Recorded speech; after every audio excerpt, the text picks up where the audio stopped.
What am I gonna do today, man? Oh, give a bite a call. He always has some great ideas what to do.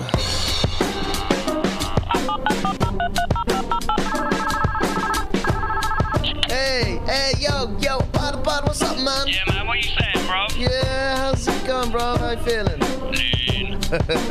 Safe, me too, man, me too. I'm so bored out of my mind, though. We gotta hook up. Wait, what happened to you yesterday, man? I thought you were coming round. I didn't do nothing, man. In fact, you wanna know what I done yesterday? I'll rap that shit to you right now.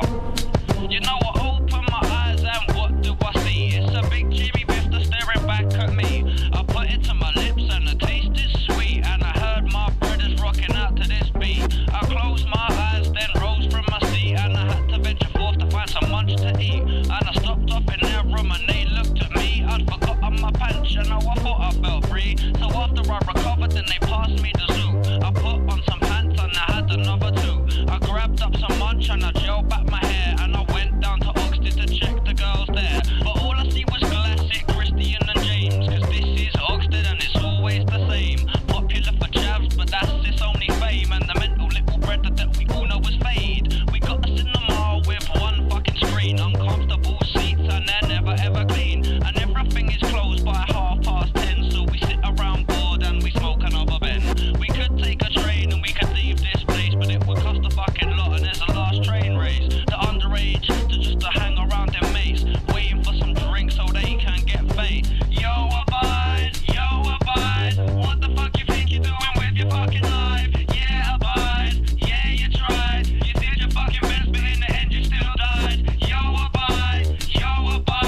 99 coins and you lost your last life. Hey, abide. Oi, abide. That's what we call a hazy green light. Top with Christian and chat. Hello and welcome to the Fresh Air Sci-Fi Show. I'm Joe, And I'm Dave. and today we have a special guest with us. His name is Emerson Green.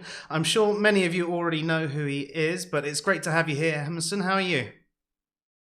I'm great. Thanks for finally having me on. Yeah, I'm so pleased to have you here. Now, for anyone who doesn't know who you are, can you just tell us a little bit about yourself and what you do? I have two podcasts. One is about philosophy of religion, and the other is, sort of my all my other interests, I guess. Usually it's philosophy of mind and stuff, but it's counter-apologetics for the philosophy of religion side of things, and Walden Pod is the name of the other one. And I've been uploading more to YouTube lately. I just have a YouTube channel. It's just my name, Emerson Green. So that's where you can find my stuff. But yeah, I'm mostly interested in philosophy of religion and the metaphysics of consciousness. And what is it that brought you to the philosophy of religion? Just growing up religious in ministry, like my grandpa's a pastor, my uncle's a pastor. My family's been involved in ministry. Like, it's kind of like, I jokingly say it's like the family business sometimes. And and I thought I was going to do that too. I was like leading worship and stuff and involved in leadership. And I still think that these are like some of the most important questions that you can ask, and like some of the most interesting questions, because it's like an intersection of every interesting topic in philosophy. Yeah, I like philosophy of religion. Some people kind of don't think as highly of it, but I think it's a super interesting discipline, where you kind of have to be a jack of all trades. But yeah, I like it. And I mean, that's what brought you here to the stream tonight, actually, is you responded to one of our videos and you were speaking about your history with religion yourself. So you actually said that you were a YEC and a Charismatic Christian, but now you'd say that you're an atheist. Is that correct? Yep, I think God probably doesn't exist, and I would also say I'm a naturalist. I just think that there's the natural world, and that's all there is. And so from that, I mean, would you say that that is generally how you describe the atheist label? I mean, not getting into the whole debate about atheists, but if we were to call you an atheist tonight, we'd say that you were using it as someone that thinks God does not exist? Yep, I think God probably doesn't exist. I'm making a positive claim. I don't just lack a belief. Not to get into all that, but Yeah, I mean, I went from not caring about that whole debate at all to just kind of being like a strong atheist or whatever. Um, but yeah, atheism, it's a proposition. I affirm it. There's evidence for it. It's not that complicated for me. Yeah, no, that's fair. I mean, that's why you're responding to our video on the questions for non-theists and atheists, and responded the way you did. And as we mentioned, you were a YEC, or Young Earth Creationist.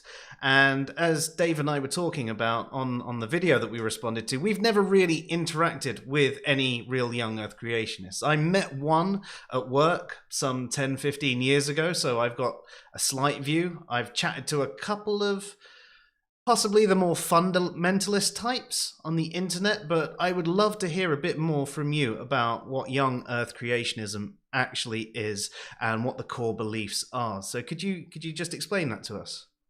Yeah, so like, first, I thought it was so funny when I was hearing the stream, originally when you said that, because it was just the water I swam in, and I didn't realize that it wasn't common. I thought it was weird to believe in evolution or to think that the Earth was old. Like, I thought those were like fringe beliefs that like God's not dead style professors believed in, but like no normal people believed in. Like, I never looked at polling data. I didn't so before I start getting into my own like personal biography or whatever, I'm just saying like, it was just something that was very common, growing up. And yeah, so young Earth creationists, they take the Bible literally. They read Genesis literally. They think the Bible is the inspired word of God. And yeah, they just think like, hey, God, it's meant to be taken literally. So they look at the genealogies in Genesis and they add them all up and they say, hey, the Earth is 6,000 years old. This is the world and universe and everything in the biological realm was created in a 7-day period. And then we can read the genealogies in Genesis, add up all the years, and that's where they get the age of the Earth from. So, and they consider themselves to be sort of like the realist Christians. Like, they're the real Christians. And everyone else is kind of a fake Christian. And, they think that as soon as you start denying the literal truth of the Bible, like, you are on a slippery slope to atheism and orgies and abortion and other forms of evil, like, that are just inevitable once you stop taking Genesis literally. So it's like the Ken Ham types. But yeah, I mean, that was everyone I knew growing up until I was like a teenager. Yeah, I mean, it's such a different world to us to imagine that there are so many. I mean, I even lived for a year in Michigan, and the people around me were generally Catholic, and there were a couple of Muslims.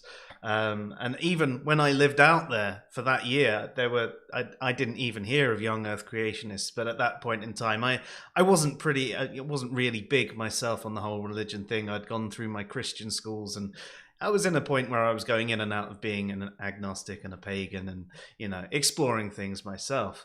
But yeah, the fact that taking the Bible literally true. Now, you mentioned 6,000 years, so I've spoken to a couple of people, and the common theme tends to be this 6,000 years. But I've also had people add in additional time as well, so to make it up to sort of between 10 and 12,000 years. So it seems that there isn't necessarily a consistency between some young Earth creationists. What's your take on that? Yeah, there are different kinds of young Earth creationism. Ken Ham is probably the most mainstream representative, 6,000 years, that sort of thing. But yeah, I mean, there's like flat Earth creationism. Like, a lot of flat Earthers are also young Earthers. And like Answers in Genesis has had to address this and try to be like, okay, listen, don't trust the science, but not that much. Okay, we need to get the right amount of not trusting what scientists say about things, cosmology and whatnot. And you guys are taking it too far. But yeah, it's funny, they've had to address it because like a lot of young people are becoming, well, not a lot, but like it's a noticeable trend, I guess, to the point where they feel like they need to be like, don't be a flat earther, please. But yeah, there are different kinds of creationism. I never met any of the 12,000 earthers or whatever. It's just, I only ever dealt with like the more like Answers in Genesis style. But yeah, I mean, like, it was a pretty standard belief in my church, you know, in my like Christian communities. Like, there was one guy at my church who believed in evolution, and he was kind of an outcast. Like, he was like, when he made it known that he believed in evolution during like a board meeting, he was just sitting there with his arms crossed, you know, and everyone's like badgering him, like, what? Like, you, like, they were just like so taken aback that he held that belief. And it's because he went to Michigan State University and just like was just kind of shocked into, you know, accepting the age of the earth and evolution and everything, once his, you know, sort of bubble was popped. And you know, similar thing happened with me. But the thing is, like, that's how this belief gets perpetuated. I think it's mostly just like it's just normal. Like, you're just taught this from a young age, and you don't even realize that anyone thinks anything different. And you know, so like the town, like I originally am from these like two sort of neighboring towns, Bloomingdale, Michigan, and Gobles, Michigan, and they are like rural towns. Last I checked, I think the population is in both towns is less than 1,000 people. And like that's where I was for, you know, like most of my life, and then moved to the big city, Grand Rapids, Michigan. And you know, when I was like, I don't know, 14 maybe. And you know, and like that's when the young Earth creationist belief started to unravel, because I was just exposed to other people. I was just exposed to other beliefs, you know, and I like once I got outside of that little epistemic bubble, you know, it's impossible to maintain that belief because there's nothing supporting it except taking the Bible literally. There's no scientific reason whatsoever to believe the earth is 6,000 years old. It's really, really not 6,000 years old. And like, you can't really learn anything without but continually bumping into that fact. And you have to do a lot of work to make it coherent. There are some very smart young earth creationists, believe it or not, and they twist themselves into these crazy knots, you know. But the thing is, like, you know, it's possible to do if you're clever enough and skeptical enough in just the right way. Like, you can do it. And some people have really devoted their lives to making it work and consistent with the data. It's obviously not a good theory, but I'm saying, like, you can really work to make the data we have consistent with young earth creationism if you really, really want to. But yeah, I mean, exposure to other belief systems, like, that was pretty much what did it for me, you know, just peer pressure. Like, I hope I'm not going on too long here, but No, it's fascinating. There was this moment when I was in 10th grade or 11th grade, I think, when one of my friends just like they were talking about evolution, and I just was kind of like incredulously like, you believe in evolution? And then they were just equally incredulous back to me, and they were like, you don't? And like, so that kind of peer pressure, you know, actually did cause me to like look into it more. You know, like when you're a teenager and, you know, someone is just like, you know, what are you, stupid? Like, that does like have an influence on you, like, pretty dramatically, especially when it's like a friend, you know. So that sort of caused me to at least be open to it, because, you know, my friends were Christians, you know, but like they were just kind of baffled that I didn't believe in evolution, and I was baffled that, again, anyone who wasn't like a God's not dead professor accepted this. So, you know, like, like I said, I wasn't aware of any polling data. I didn't have any idea of like how many people believed this or how many didn't. Just everyone I knew believed it, and I never bothered to look into it. I just didn't really care. It wasn't really a part of anything I was remotely interested in.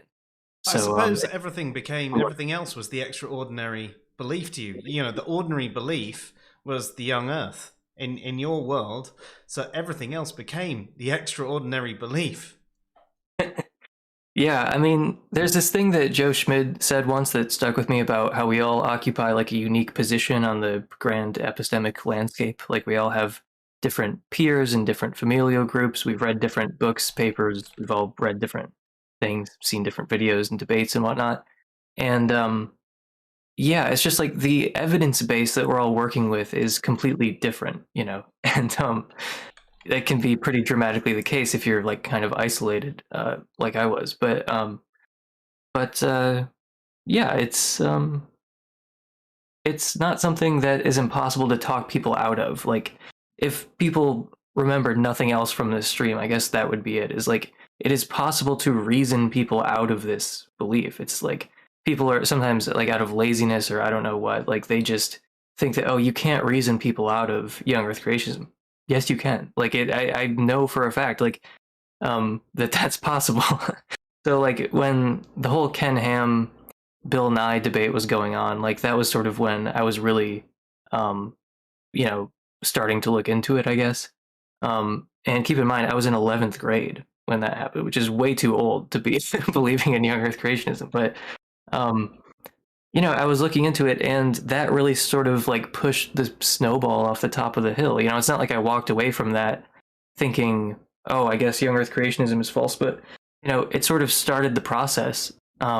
And like things just kind of snowballed, but it's, you know, that was an important thing. So I just get incredibly annoyed when people say like, oh, you know, there's no point debating this, like it doesn't do any good, like you'll never convince anyone, all you're doing is platforming this like bad idea that shouldn't be taken seriously.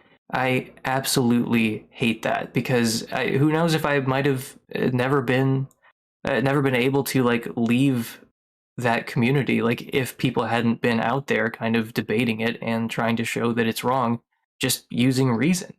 And yeah, I just remember watching that debate and thinking like, okay, this is actually not a sure thing. I thought young earth creationism was like a sure thing.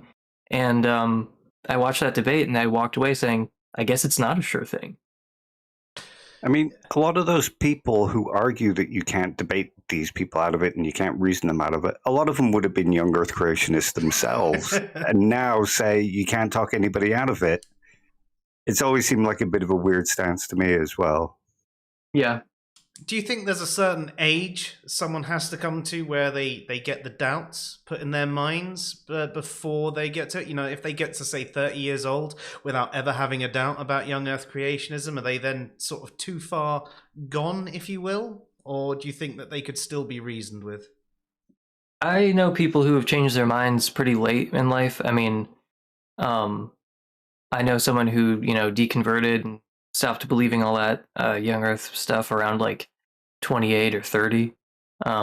And, you know, I don't know how it worked for her, but that was the age she was when she, you know, so I'm just saying like, you know, I don't have numbers or anything, but yeah, I think there is a point of no return, but I think it's different for everybody. Like, I think some people are, they settle into their beliefs like sooner than others. And some people are kind of lifelong seekers and they're always open to new things, you know? Yeah, no, that makes sense. There's a couple of questions that have come in from the chat. And guys, I do apologize. I haven't been on the chat as much. I've been just really enjoying the conversation and not wanting to get too distracted. But if you do message me directly with any questions you've got for Emerson or even us, I will read them out. We've had one from Mark who has said, oh, it's changed bloody things. Sorry. It's right there. For me, do you want me to read it out? No, it's all right. It's the overlay. The overlay changed its color, but I've changed it back. Everything reset itself just before the stream, which was really handy. You're doing your stream with me. Everything's going to go wrong. But Mark asks, what was, you know, a particular aha moment, or was it just the accumulation of data? I mean, you mentioned that whole thing with the debate with Ken Ham and Bill Nye was something that got the ball rolling, but can you think of a single Well, something that is maybe worth mentioning is that I actually I was agnostic about evolution when I became an atheist. I was not like, I didn't change my mind about that for a long time. Like I didn't really, because I became an atheist like around 18, I guess, 18, 19. And I didn't believe in evolution until after that, which I could maybe explain a little how that works. But, you know, if you just asked me about like, how did all this biological complexity get here, I would say like, well, I don't know. But just fair. Yeah, I was like, I don't know. I don't know anything about biology, so I couldn't tell you. But There was no single thing. No, there was like no single thing that really pushed me away from young Earth creationism. It was just an accumulation. Um, I'm trying to think though if there was any like one. I mean, there were a couple good points raised during that debate, I guess, but oh, you know what? I guess the distant starlight that really threw me for a loop when I found out about that. Where I was like, you just find out like, oh yeah, those stars are like millions and billions of light years away. Takes millions of years for the light to even get here. It's like, um, so I mean, that kind of stuff is just like so knocked down because the way that young Earth creationists talk about it amongst each other, they're like, well, everyone thought the Earth was young because of the Bible until carbon dating came along. But carbon dating sucks, so you can be a young Earth creationist. Like, they think the only reason anyone believes in young Earth or like old Earth stuff is because of carbon dating. And it's like, there's like no other reason. So they spend a lot of time talking about carbon dating. But yeah, just being hit with stuff about like starlight. I guess that was maybe if I had to pick one thing where I was like, oh, well, that's hard to square. Yeah. Other than that, it was just an accumulation of things. That makes a lot of sense. Thank you for that. Philip also says, what would it take to make the data consistent with young Earth creationism? Doesn't that lead into extreme skepticism? Yeah, no, it does for sure. Like, Jason Lyle is a presuppositionalist, young Earth creationist guy who spends a lot of time trying to make sense of this. And yeah, his views do kind of lead to like an extreme, like radical skepticism. I made an episode about the distant starlight problem for young Earth creationism, and I talk a lot about Jason Lyle because he has like sort of an alternate theory of how light works to try to make it the case that the distant starlight problem is not a problem. But it's like, yeah, you do have to get radically skeptical. But the thing is, he is like a physics PhD. Like there are people who work for Answers in Genesis who are like physics PhDs and like they're really well educated and they know their stuff. And with enough ingenuity, you can try to make this consistent. But no, Philip is right that like you're going to end up just kind of opening yourself up to the possibility of radical skepticism in the course of trying to make the data consistent with young Earth creationism. Yeah, makes a lot of sense. Just to continue something we said earlier, Nathanatos says, I recall writing a pro-creationist paper for an English class in 10th grade. I didn't educate myself out of it until my mid-20s. So that's another person basically saying, they were in their mid-20s before they came out of young Earth creationism. Again, this is still something. So it was probably my mid-20s before I'd even heard of young Earth creationism. So it's one of those amazing things. You never met a real Christian until you were in your mid-20s. That's just how fallen the world is.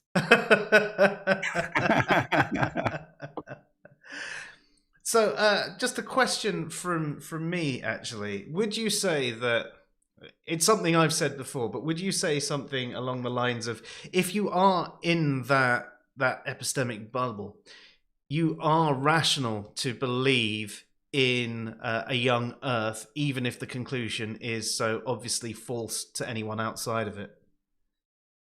Yeah, no, it can be rational if you have a limited enough evidence base. Like if you just don't know anything about the relevant science and you've never even met a person who believes the Earth is old, like you're not aware that it's a fringe belief, like you can just not know enough that for you it is rational to believe that the Earth is young. But the more you learn about almost anything in science, it's going to just wither, So it's like I had no interest in science. I was more interested in the humanities.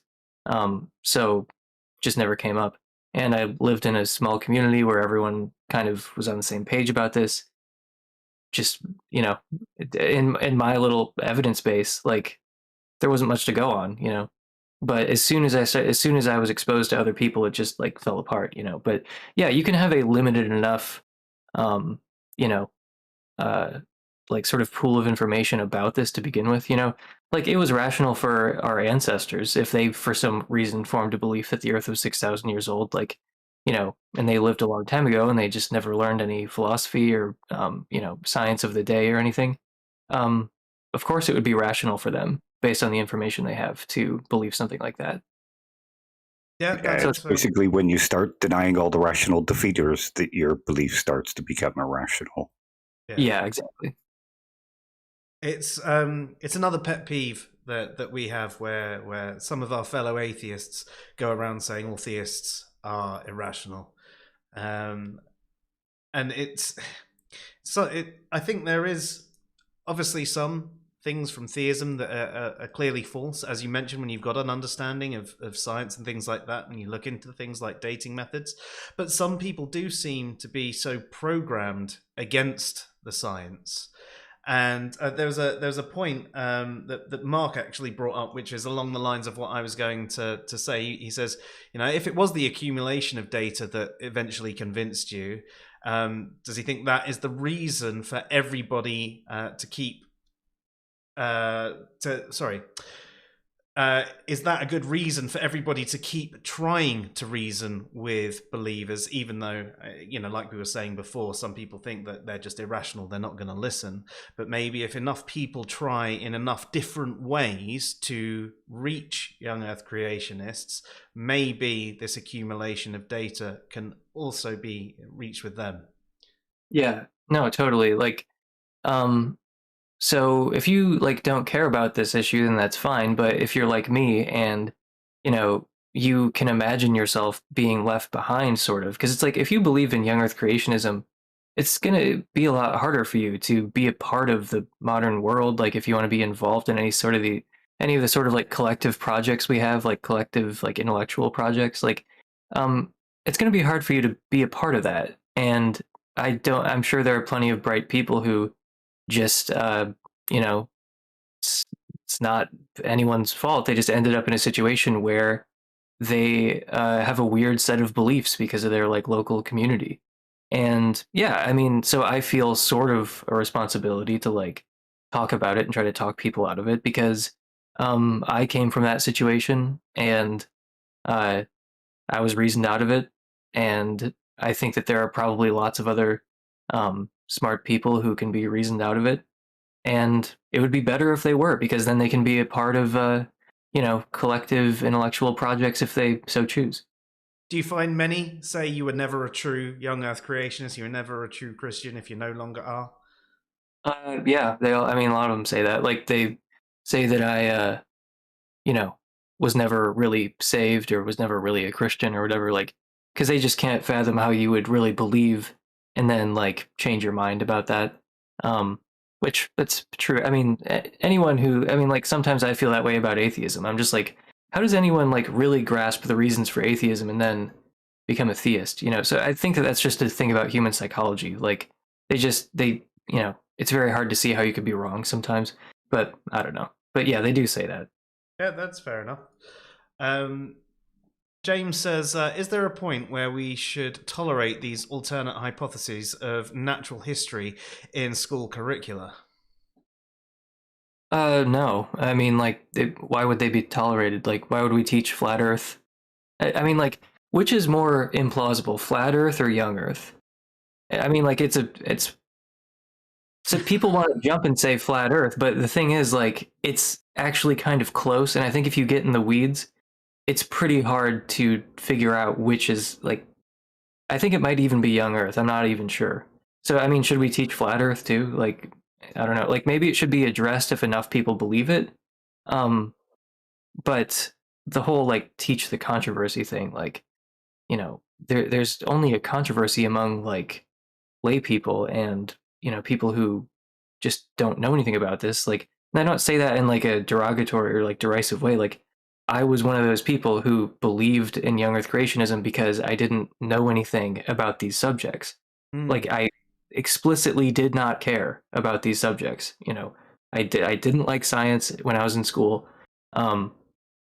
Yeah, so I'm just saying there is no controversy. It's just Yeah, so I mean, if we should teach young Earth creationism, then like, why not flat Earth creationism? Like, maybe these things should be addressed if enough people believe them.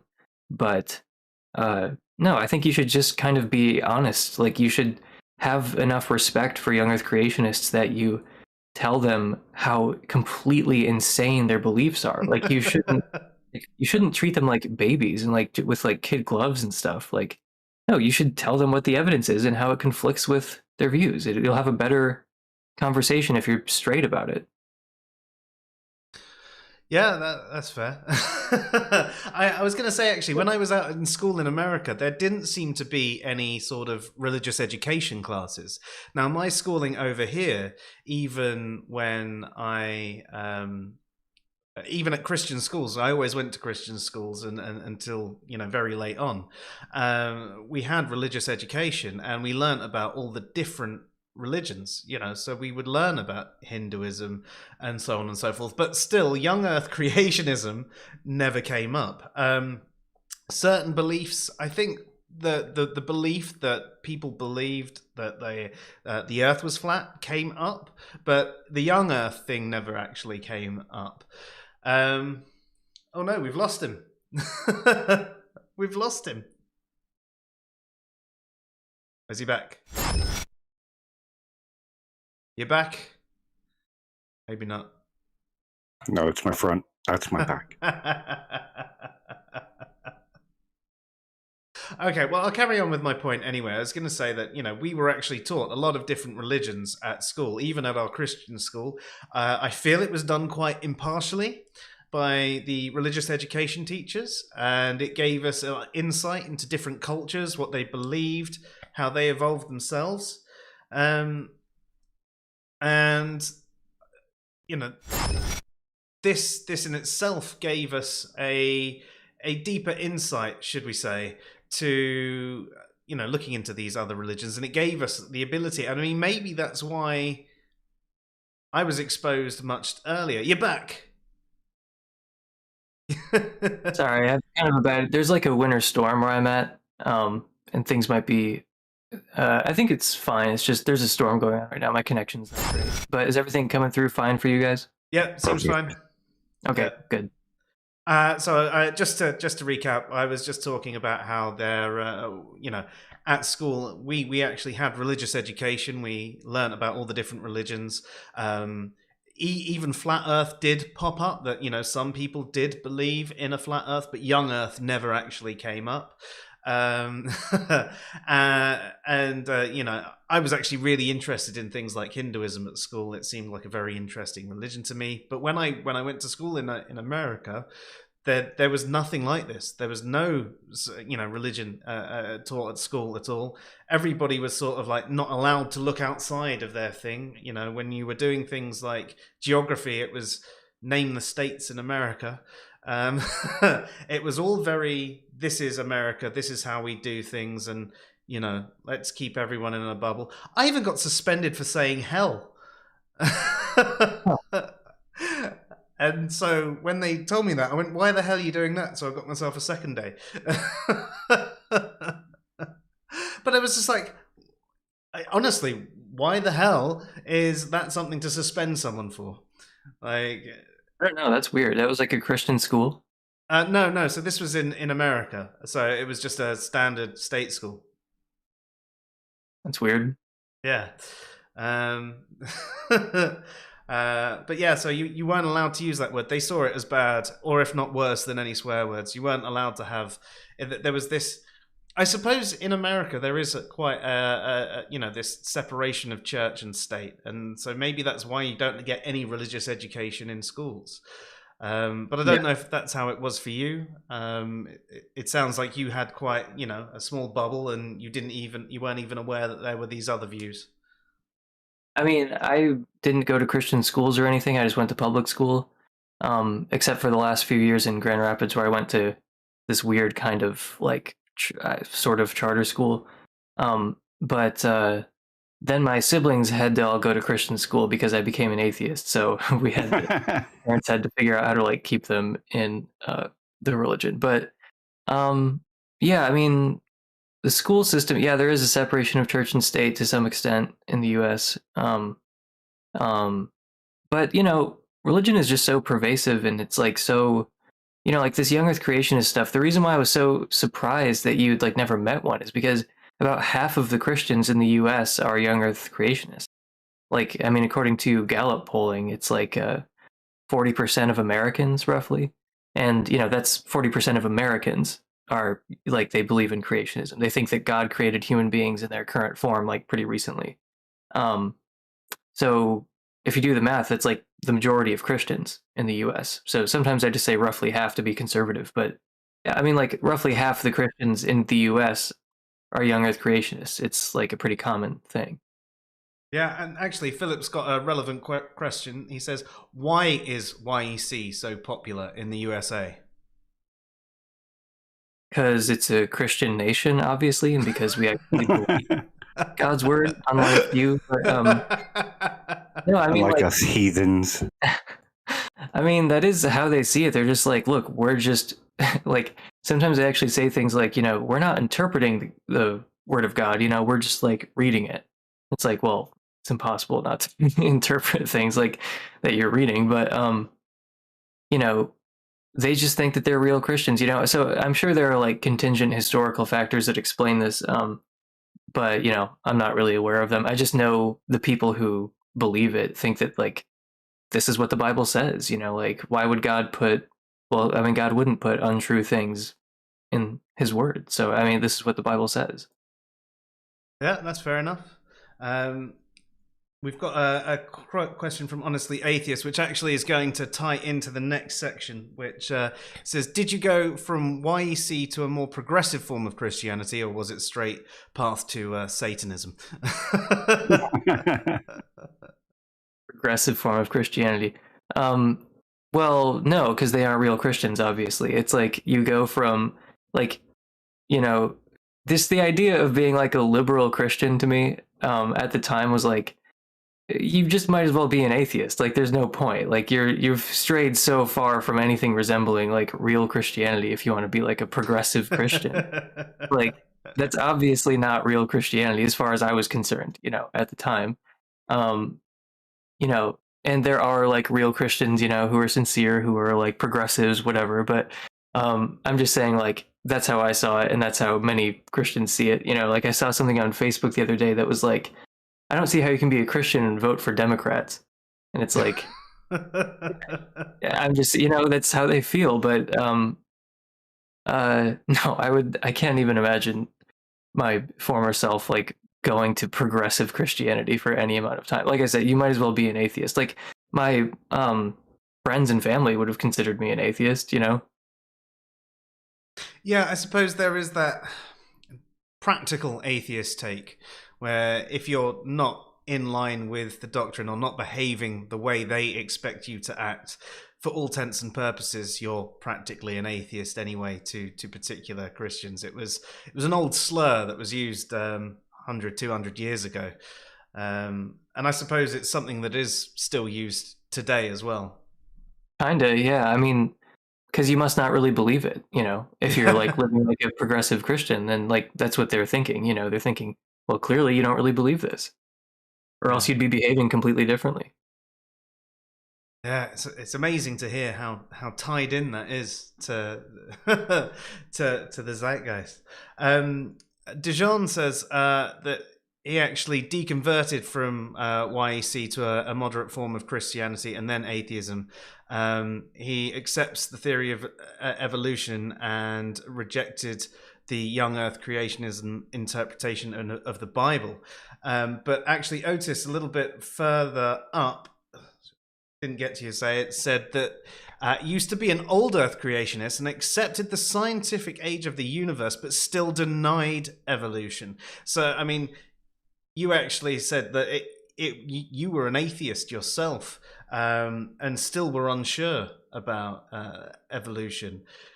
Yeah. But again, this is something very foreign to us because it's just something that's taught as part of the curriculum over here. Were you not actually taught evolution in school yourself? Nope. I never heard about it. I mean, like, yeah, I mean, I just, the picture that was presented to me was one where it's like, hey, you know, there are some like academic weirdos who think this is true and we have to tell you about it, but everyone knows it's not true. So like we're just gonna spend like a couple of days kind of like vaguely acknowledging this weird theory that everyone knows isn't true. Like that was kind of the attitude that it was approached with, like even in my public school, you know. Like they never mentioned God or anything, but it's just like there was no evolution section, you know, and it's like it was in the textbook, we just never did that section. And I can remember being in like ninth grade, like looking at some diagram or something and just being like, what the fuck? Like I just remember looking at it like, who believes this? Like I was just looking at something to do with evolution, like you know, but I had literally no understanding of what it was. Like I thought, you know, I mean, my only like experience with evolution was like Pokemon. Like I was like, you know, okay, so I guess some people think that's what happened. But yeah, I mean, and then I ended up learning about it and you know, reading Richard Dawkins and stuff. You know, his biological work, which a lot of people who criticize Richard Dawkins just haven't read his evolutionary biology stuff because it's excellent. Yeah, I mean, I really enjoyed The Selfish Gene. You know, his takes on religion, history, and philosophy might be a bit bad, but as you say, some of his biological stuff's really good. Yeah, I just, you know, and it's funny because we're mentioning like Ken Ham and everything because people will be like, oh, you know, Richard Dawkins is like so unsophisticated in like philosophy or whatever. And, you know, like, well, there's Ken Ham on the Christian side and there's Richard Dawkins on the atheist side. And it's like, okay, so you're making it sound like atheists are like geniuses compared to Christians because those two people are not on the same level. Like Richard Dawkins is like one of the greatest biologists, you know, like he's an amazing public communicator of science. Like I just feel like a lot of people who criticize Dawkins have not actually read his actual work, you know, in biology.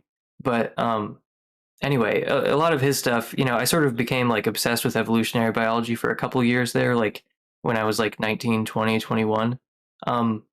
So like not being exposed to it and then like suddenly, you know, reading about it, it was like, you know, I was hearing about it all for the first time and I was like, you know, obsessed with it. Like I really became interested in science like after I got out of school, and could look into it on my own. But yeah, I mean, evolutionary biology is like a, you know, it's not like one of my main interests, but it's like definitely up there. Yeah, and it probably wouldn't be the case if I had been taught that from like birth, you know, like, or not from birth, but you know, if it was just like another thing I learned in school, like I probably wouldn't care that much. But because I knew nothing about it until I was like a late teenager.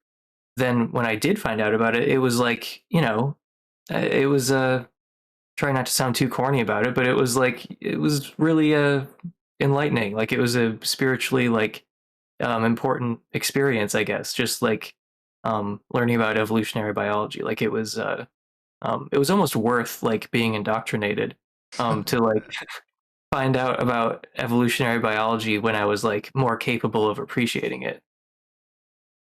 Yeah, yeah, that sounds that's a nice way to put it, really, isn't it? Especially seeing as you've come out of the rabbit hole, you know, you're over the other side, and you're at a point where you can communicate about your experiences and tell people how you learnt about things. But even though you are now someone who's probably a lot more well versed on the science, and you realize how wrong the young Earth belief was, do you have any particular fond memories of the time as a young Earth creationist?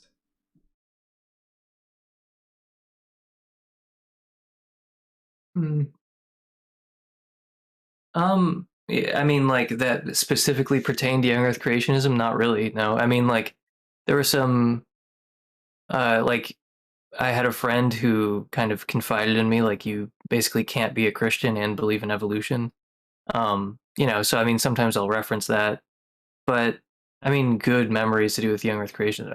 Not really. No, like it wasn't like, I mean, it was just something that was in the background. It wasn't really something that people even talked about. It was just like taken as, you know, sort of a matter of course. You know, we didn't, like, very few people. It was kind of weird. It's weird because on the one hand, it was very socially costly to reject young Earth creationism, but on the other hand, it was also sort of costly to try to defend it too explicitly, where it's like, okay, we're going to go through like an Answers in Genesis course and like show you all the scientific evidence for young Earth creationism. It's like, why would you do that? Like we have a book from God, and it says the Earth is young.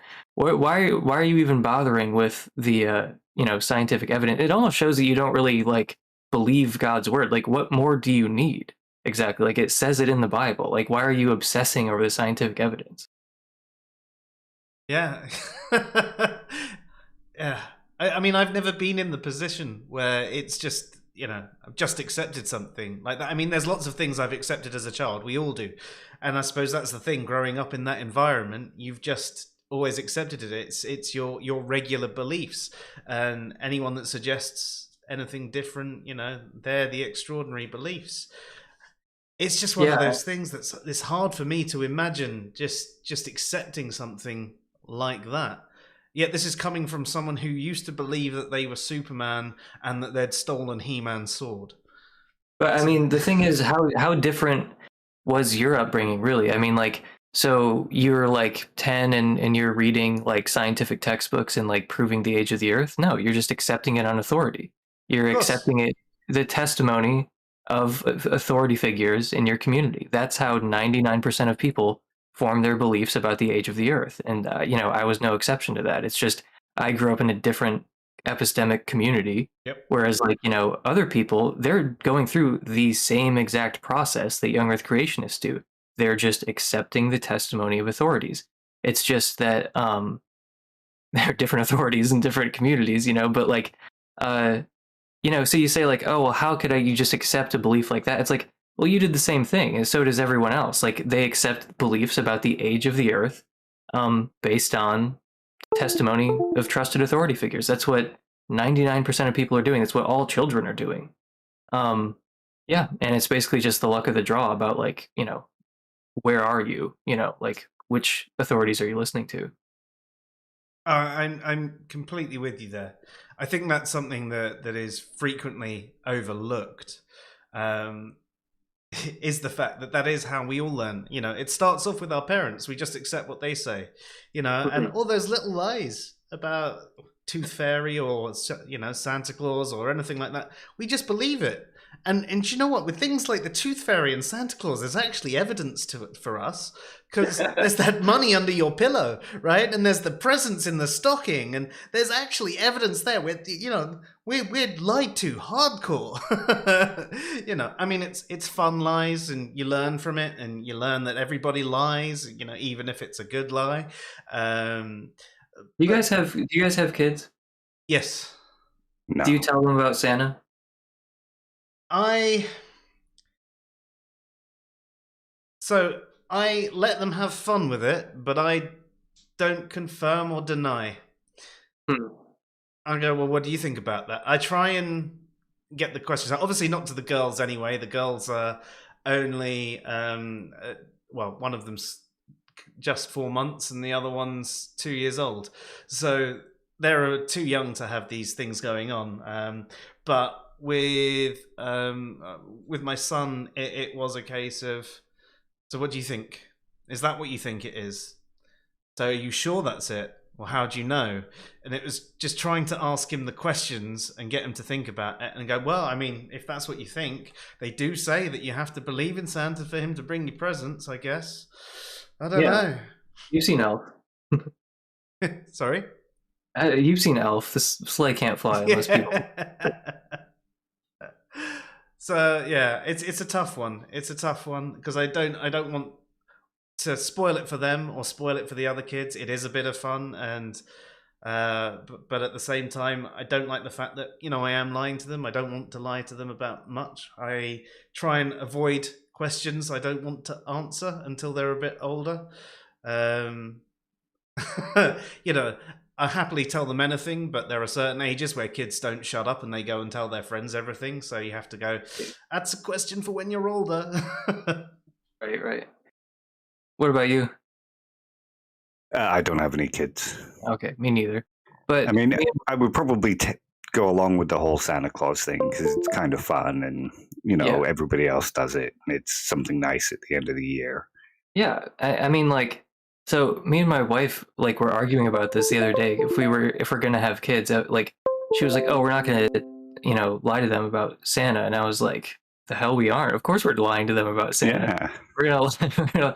I'm gonna lie to their face about Santa. I'm gonna tell them Santa brings them presents." But like, she was really against it, and she's Jewish and everything, so there you go. But no, it's funny because like she she didn't she didn't mean it that way.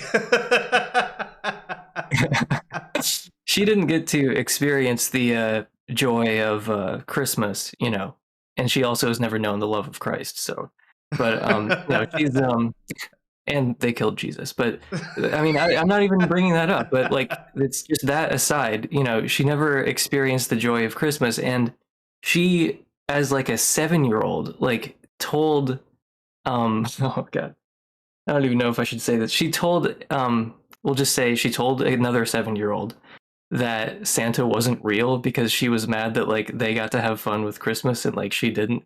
So she ruined Christmas for a 7-year-old kid who may or may not have been cognitively disabled. But so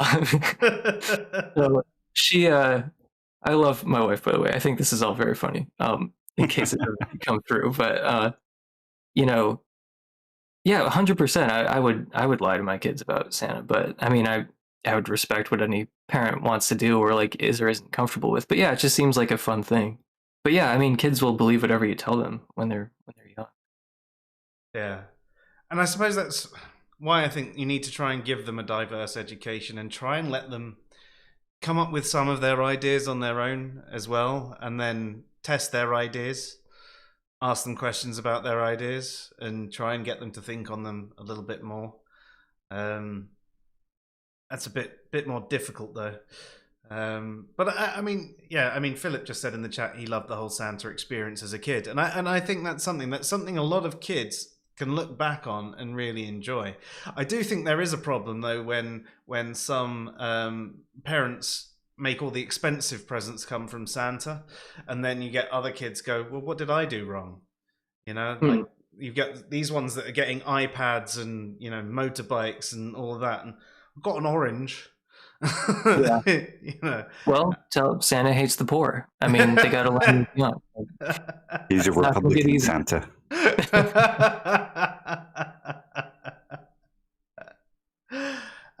Brilliant. Were there any other questions? I'm sorry, I'm just trying to skip through and see if there's any. We could move on to Charismatic Christianity if you like. Yeah, I think so. I was just checking that there weren't any more questions or statements about the YEC thing. I do apologize again, anyone, if I missed anything you said that was relevant to the conversation. Please do your best to tag me, and I'll bring up your thing. So yes. So you mentioned that you changed your mind. It was probably a culmination of different things. And then eventually you realized that you didn't accept, the young earth. What did you then move into?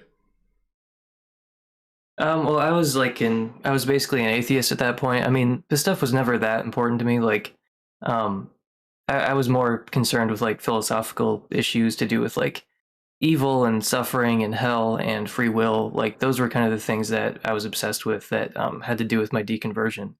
I mean, a few of the issues, but yeah, the whole evolution stuff, the whole issue of evolution, like, it didn't really matter. People would point to, the natural world, and they would say, like, how can you be an atheist? Like, isn't the biological world obviously designed? And I would just say, like, it doesn't seem that way to me. I don't really know what you mean. But I didn't really have I didn't have a story about how this all got here exactly. I was like, well, I'll try to find out, But it's like, it's so funny because as soon as you tell people you're an atheist, like half the people you tell demand that you explain all of evolutionary biology to them in 10 seconds. And like, I had that experience so many times. I was like, I don't even know if evolution is true or not. I just know that like the Christian God's not real. Like, I don't know how this biological stuff got here. Okay, but that doesn't mean I can't like reject a bad answer. So I know that this is a bad answer. I don't know what the right answer is, but I forgot what question you actually asked me. No, so I think there's a lot of people who think that you can only reject an answer if you know the right answer. Otherwise, you can't kind of reject an answer as bad. You just got to kind of remain agnostic on it. And I agree, you don't really need to do that. No, I mean, you can know if something is wrong, even if you don't know what's right. Right, yeah. Yeah. I mean, Yeah, you can even say the same thing. Sorry?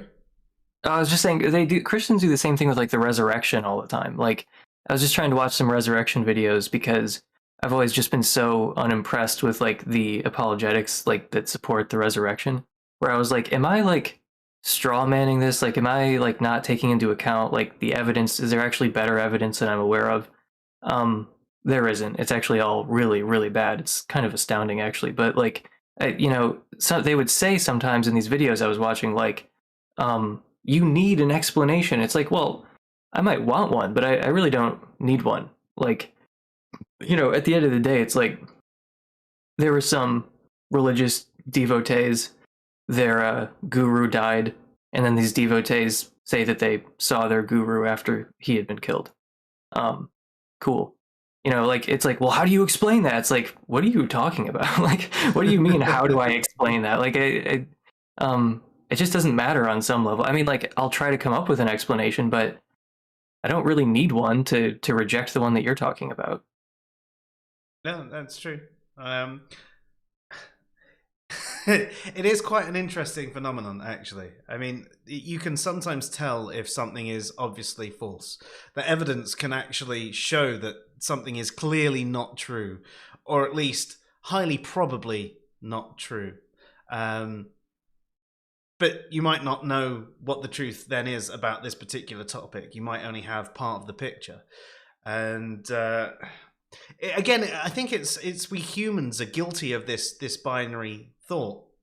You can't say something's false unless you know what definitely is true. It's an either or thing. If you don't know this, then you have to know that. And I'm with you there. But so you say that from YEC, actually, that's when you became atheist. So then did you dip back into Christianity after that?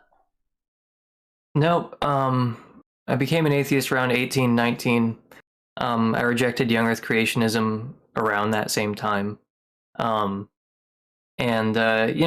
a while there, it was just kind of a haze of contradictory beliefs. Like, I was in the middle of kind of losing the foundation of my worldview. Like, I took Christianity really seriously. I really organized my life around it, everything. Like, so it's like, it was a very psychologically destabilizing experience to lose my faith.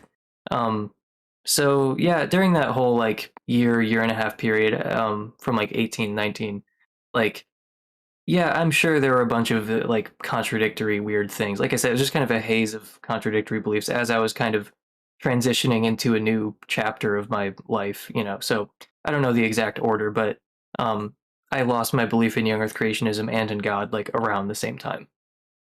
So when did you become a charismatic Christian? That was earlier. So so you were a charismatic Christian and young earth at the same time? At the same time. I mean, most charismatics are young earthers. Right. So yeah, there were a couple things you mentioned during the stream that I think you said something about God like planting bones to test faith or whatever. That was more of a joke. Never heard that. Oh, okay. I wasn't sure. Like, I wasn't sure, but yeah, I don't know anyone who believed that. But there was something else where you were making it sound like I had left one and gone to the other, but like they're pretty interconnected actually. Like, these two different things are like charismatics tend to be young earthers, and a decent subset of young earthers are charismatics. So like, and it was very funny to see you guys like looking up the Wikipedia page again. It was just like, you guys don't have like experience with it. Like, it's just so weird to me. Like, people just they really do occupy distinct positions on the epistemic landscape, like, it's just so foreign to me that people wouldn't no young earth creationists and these like charismatic Christians, anyway, I don't mean it as like a knock against you. It's just like it's always a shock when you find out that like, things that were so normal to you, you think everyone knows about this stuff, Yeah. then you like come across people and then they're just like, who are these what is this weird group of Christians? But yeah, this is like more of a minority thing for sure, but it's like charismatic Christianity is like, Holy Spirit filled kind of like speaking in tongues, faith healing, like hours long worship sessions, like highly emotionally charged, like really spiritual practice where it's like, God is still active today. Yeah, he gave us this like perfect inerrant word, which you should take literally. And God will return soon. We're clearly in the end times. But yeah, it's like it's a set of beliefs and like characterized by a certain type of practice that if you hadn't been exposed to, it would probably be pretty shocking and jarring, to see people running around screaming gibberish and putting their hand on you and like prophesying over you, and it's Are they it can the be Christians? upsetting. Are they the Christians where you quite often see the videos of them all dancing around and all sort of jiggering Yeah. and all that sort Exactly. of Yes. stuff? Because they quite often lay like a drum and bass track over that sort of thing, and it's like really goes in time, So there you go, drum and bass, devil's music. Yeah, no, we don't really have anything like that over here. It again, we probably have Catholicism, Protestants, and weak Protestants, as in Church of England, and I'd say the majority of people are Church of England. It's basically a Protestant light, if you will. Yeah.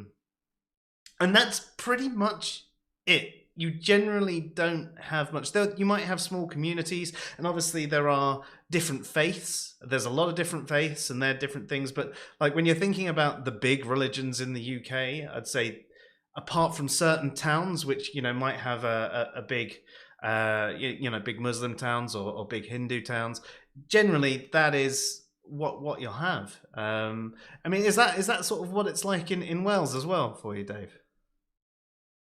Yeah, we're getting a growing Muslim population, but our Christian population has pretty much dwindled to nothing. If you go to most villages, there's at least 2 chapels, of 2 different, like a C of E chapel and a Presbyterian chapel, say. But yeah, there's not really very much here anymore. No. And obviously it goes through all of our schools. I mean, we don't have the same sort of separation of church and state like you do over there. Yet there's clearly this bias that you were talking about in your schools, where they were like, "Oh yeah, nobody really believes in that evolution stuff," whereas it was part of our curriculum, so they had to teach it, and they taught it well. Probably why there's a lot less Christians than there used to be in the UK. And maybe that's why they don't teach it in some American schools. Mm-hmm. So, how long were you a charismatic Christian for? Well, really quick, just about the evolution thing. Like, evolution absolutely is in conflict with Christianity. Like, there's no getting around that for several reasons. Like, for one, of course, you don't have to take the Bible literally. That's not what I mean. But I'm saying, like, evolutionary like history. Yeah, I'm not talking about that. I'm just saying that, like, evolutionary history provides us with a really strong argument from evil. Like the absolute cruelty of the system with which we came about is, or the system by which we came about is pretty apparent. Like it seems weird that a perfectly loving God would choose that way to bring about his creation, because it involves so much more suffering for hundreds of millions of years, where God could have just specially created us, could have avoided a lot of pointless suffering. So like evolution is like a pretty like indifferent, pitiless, sometimes cruel seeming process, but also it's like, we don't really know of any other way that we could have gotten here naturalistically other than evolution, right? But like God could have specially created us. You know, he could have intelligently designed us. That's not how things apparently happened if God does exist. But yeah, so it's like, look, it is in conflict with taking the Bible literally. It does kind of knock humans off their pedestal. It makes us like a part of nature, like really integrates us with the biological world. That doesn't seem like the vibes are off, as I've said it sometimes with like evolution and Christianity. They just don't really like gel.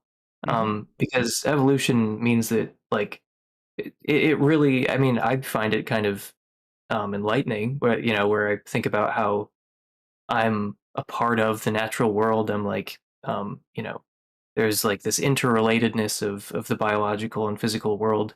But it does kind of mean that we're not like separate from the natural world like Christianity seems to teach. You know, just it's not a major thing. It's just the vibes are off. But, you know, evolution, you know, it does seem to be like, it does seem to yield this like really good argument from evil and all those other reasons. Like evolution is in conflict with Christianity. Like it doesn't provide like a knockdown proof against Christianity, but like even if you're not a young earth creationist, you're not just like off scot-free. Like there are still theological things that you need to iron out if you want to be a Christian, one of these phony liberal Christians like who believe in evolution, you know. Yeah, I suppose that's why I mean, when we were doing the stream, the 10 questions, a couple of people did mention they didn't like arguments from biology or arguments from evolution. Found out afterwards one of them was a biblical literalist, which is one of the main reasons they didn't like those arguments. And I would say that, you know, evolution doesn't prove a God doesn't exist, and it doesn't necessarily prove that the Christian God doesn't exist. It just, I've always felt that it doesn't work as described, as you mentioned, those evolutionary evils. There would be a better way to do it. But I do think that if you take the Bible as a metaphor, within Genesis, I mean, it I can't even remember the verses now, but there's the bits where he's calling life forth, and he doesn't specify things exactly. He just says, you know, come forward, you know, the plants, and come forward this, and come forward that. You could take that as a metaphorical approach of him bringing all different life forth over time and allowing evolution to develop. But, like you say, it's not exactly the kindest way for life to evolve. I've also heard some say that they felt that that God did, you know, allowed outside of the Garden of Eden, life evolved normally, but inside the Garden of Eden, humans were created like that. And then once sin happened, you know, original sin, that's at the point when evolution then took over for the rest of humans. Yeah. I mean, like, it's funny because obviously there's no evidence for that, but like, you know, they're just trying to square their theology with evolutionary history, because the fall is probably one of the trickier things. Like, it's a whole subdiscipline in theology where it's like, how do you try to integrate the fall, which is really theologically important? You can't just get rid of it, with like how we know the world is from like, you know, the modern state of biology and geology and chemistry and so on. You know, it's not an easy question. No, I'd agree. I mean, that's one of the things. I mean, actually, Icarus has just said something that I've pointed to. If you're being strict with your theology and evolution would indicate that there's no Adam and Eve, and therefore there's no original sin. So therefore there was no Jesus, or no need for Jesus, because I do think there was a Jesus, regardless of that. But you know, the God's Son, you know, washing the sins of mankind is what it sort of negates there. Though that's a really short version of the overall argument. So did you enjoy your time as a charismatic Christian? Yeah, so that one was a little more fun because you know, you got to speak in tongues. I mean, I never did that. I never figured out how to do it. But yeah, that was really interesting because I didn't really buy it when I went into it. You know, I was like, I was skeptical, but I was intrigued because it's like, there's all this weird stuff going on, and like, it sort of seemed like evidence in some sense that they were right, because it's like they say that the Holy Spirit's active in their communities, and it's like, well, look, they're doing all this weird shit. They're like, they're speaking in tongues, like they're engaging in very unusual behavior. So like something interesting is going on, like, and um sociologically it's an interesting phenomenon. Like there's this book that I have to mention by Tanya Luhrmann. It's called When God Talks Back, and she went in as an anthropologist, like, and just kind of studied these charismatics in America, and wrote about them like they were like a tribe in the Amazon basically. And it was just so surreal to read that book like just a year or two after I deconverted, and just seeing like myself and my friends and family described in this book that is like an anthropological text, but it's like it's so accurate, like she did an amazing job with that book. It's called When God Talks Back. When God Talks Back. Yeah, it's so if you want to learn more about these people, it's like that was a really good one. But yeah, she so I felt like an anthropologist too though sometimes, because I was a Christian, but I didn't really believe in like the legitimacy of what they were doing. But my parents got into it when I was like 14 or so. And did they talk in tongues? Yeah, they do. Still. And yeah, they still do. It's like there's a private like prayer language, and then you might do it publicly for other people to interpret. But it's like they do have like private like tongue speaking prayer language stuff. They go to a place called Bethel Church in California, and that's where the band Jesus Culture came out of, if you've heard of them. But they I was just there recently visiting them, and this guy, Chris Cruz, who inspired a whole episode about miracle claims, because he's so Bethel's like a charismatic church is why I'm bringing it up. So like he mentions that healing miracles are happening all over the place. He's healing people left and right. He walks into the supermarket, he prays over a lady with hearing aids, she takes out the hearing aids and she can hear again. He takes a picture and posts it on his Instagram. Like he's just doing this all day, every day. And it's like, this is just like what they do. They lay hands on people, they heal them. Never amputees for some reason. Huh. It's weird. But like they heal everything that you can't measure. And or might have happened anyway. But cancer goes into remission, back pain goes away, like degrees of functionality are restored, that sort of thing. So like yeah, my whole family's still into this. And I sort of bought into it for a little while. Like I looked into it. My peer groups became pretty charismatic. Like yeah, I mean, look, I was a part of it for a while. I was always kind of at arm's length, but it was a formative time in my life, like all the, and like I didn't get so deep that we were like drinking poison and handling snakes and stuff, but like we did acknowledge that people who did that were kind of like better than we were. Like we were like, okay, I'm afraid to do that, but I would be better if I did. It says in Mark that you should do that, and that you won't be harmed if you do it. So didn't quite get to like the snake handling, like poison drinking level, but we talked about it. We thought that was a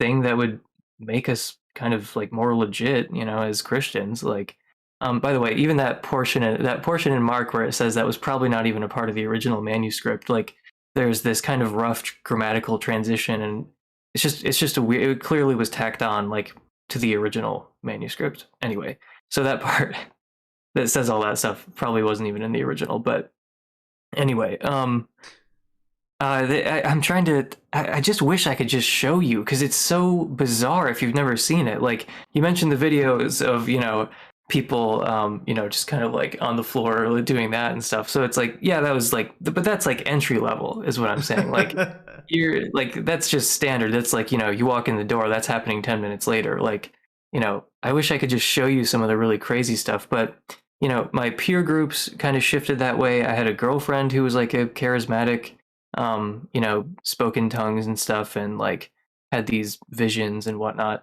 But it really just it did kind of open me up to spiritual practice in a way that would have been hard without those experiences. Like, because when you're kind of focusing on, letting the Holy Spirit take over or just connecting with God or whatever, just on an in this highly emotionally charged way, like you do discover interesting things about spiritual life and your own consciousness and stuff like that. That's part of why when I first deconverted, Sam Harris kind of really spoke to me, because he also was into a lot of weird spiritual stuff, more like on the Eastern side of things. But the Christian mystic side of things is also very interesting, and like I'm kind of glad that I was there for a couple of years. Yeah, because like it I think made me a more like spiritually healthy and open person, ultimately like capable of having transcendent experiences, I guess, or being open to them in a way that I just like couldn't have been without those years of, multiple times a week being in these like 3 or 4 hour long like services. And, like it does have an effect on you.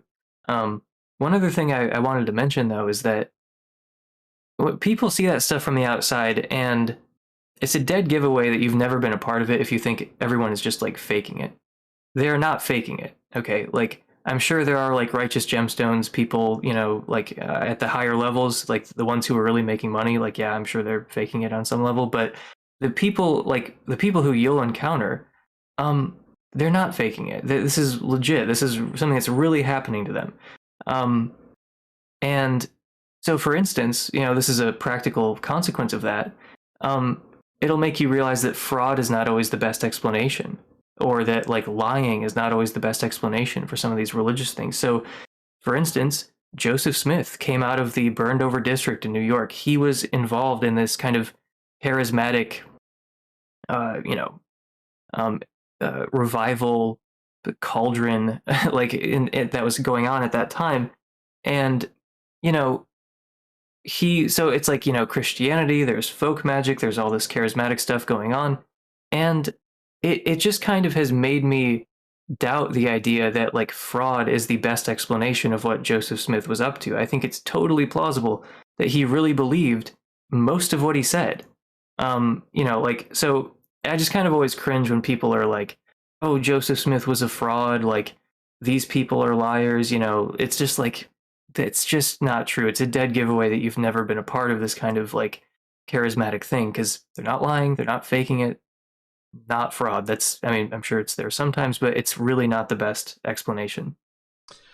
I've always wondered if that sort of thing, like the talking in tongues and the being overcome with euphoria and things like that, are akin to sort of like almost group hypnosis. Everybody gets on the sort of same wavelength and feels a certain way, and you vibe off of each other.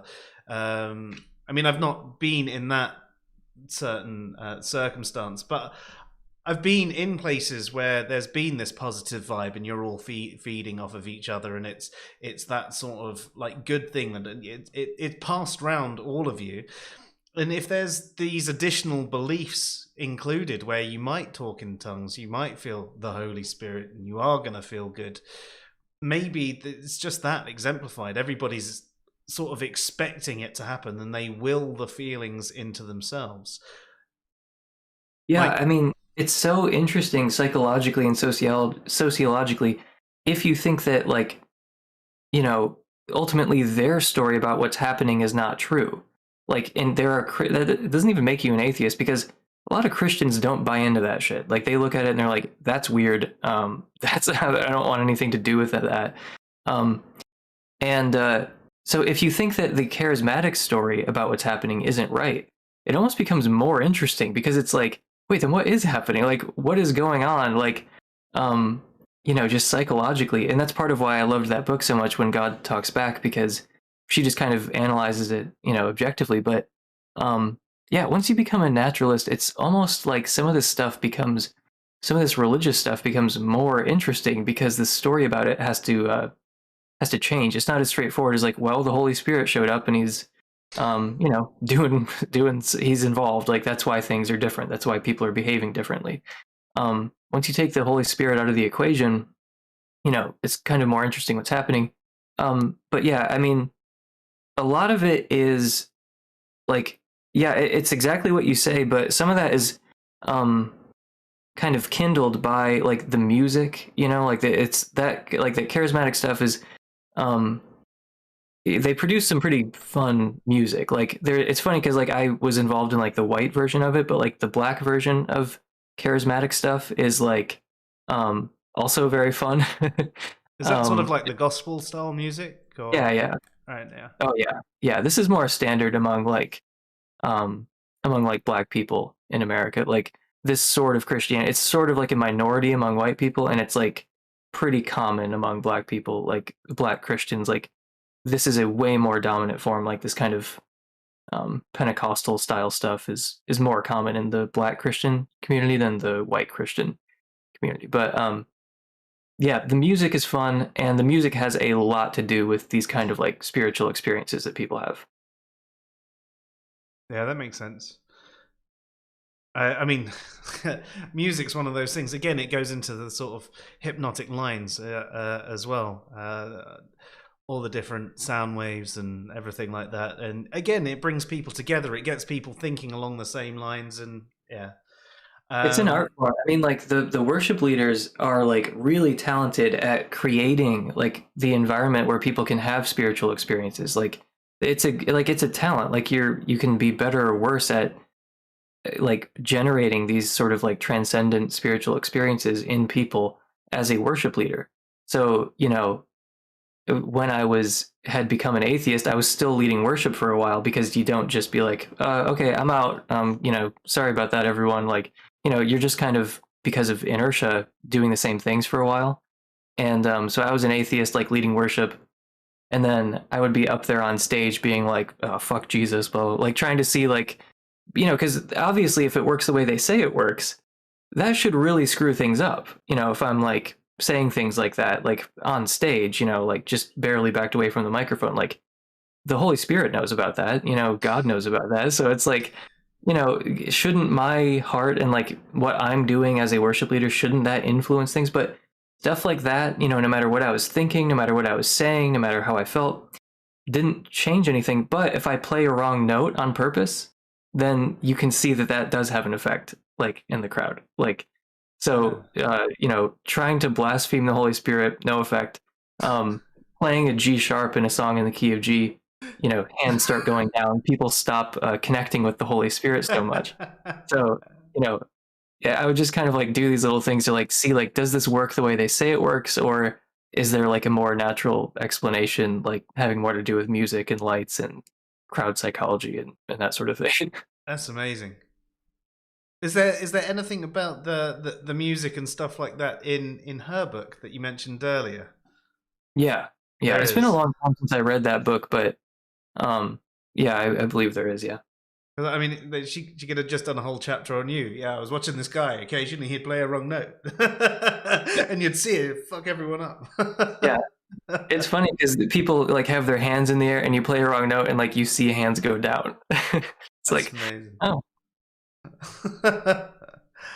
So there's a question from Daniel. He says, because you mentioned your wife was a Jew, he asks, is your wife a theist? Because his is Catholic and it leads to some interesting conversations, but she's become less orthodox maybe and more interested in the community aspects of it. Well, you know, she's not a theist. Her people are responsible for killing God, and I never let her forget that. But like, she's not a theist. I'm not a theist, so it kind of is fine. Like when we met, she was kind of like wishy-washy on things anyway, and then she was kind of a deist for a while. And I went straight from like young Earth creationist to atheist, and then she kind of took a more rational, like gradual path of like, you know, and you know, me kind of being there and like talking about it all the time, like led her eventually to the same thing. But she's not really interested in it to the extent that I am. You know, she like humors me. She lets me talk at her about philosophy and philosophy of religion and stuff, but she doesn't really like read about it or anything. But yeah, I mean, she's just kind of like a casual naturalist. Like she's increasingly into like paganism and stuff like that. You know, sort of like more naturalistic seeming forms of religion, that sort of thing. Um, but yeah, I mean, she's, I guess, a secular Jew. Yeah. Yeah. So would you say that she still is cultural in that regard? She'll maybe go to ceremonies and things like that with her family? No? Yeah, I mean, like if her well, the thing is, her family currently lives in Texas, so not a lot of synagogues out there in rural Texas, but they yeah, I mean, she would go if they wanted her to go or if they went, but yeah, I mean, I think she does feel like some connection to it, but she doesn't like keep kosher or like do any of the rituals or like, you know, she doesn't do any of that stuff. And just to loop back round to the music point. What actual sort of music? I mean, if it was it just like, you know, the American rock and roll sort of stuff that you'd be playing on stage, or with obviously a godly theme, or what? I'm trying to imagine the sort of stuff It's you like play. so I mentioned Jesus Culture earlier. Hillsong United is another good example, but if you don't know those bands, just imagine Coldplay and U2 like together. Like it's that kind of like sort of ambient, like sort of vaguely melancholic.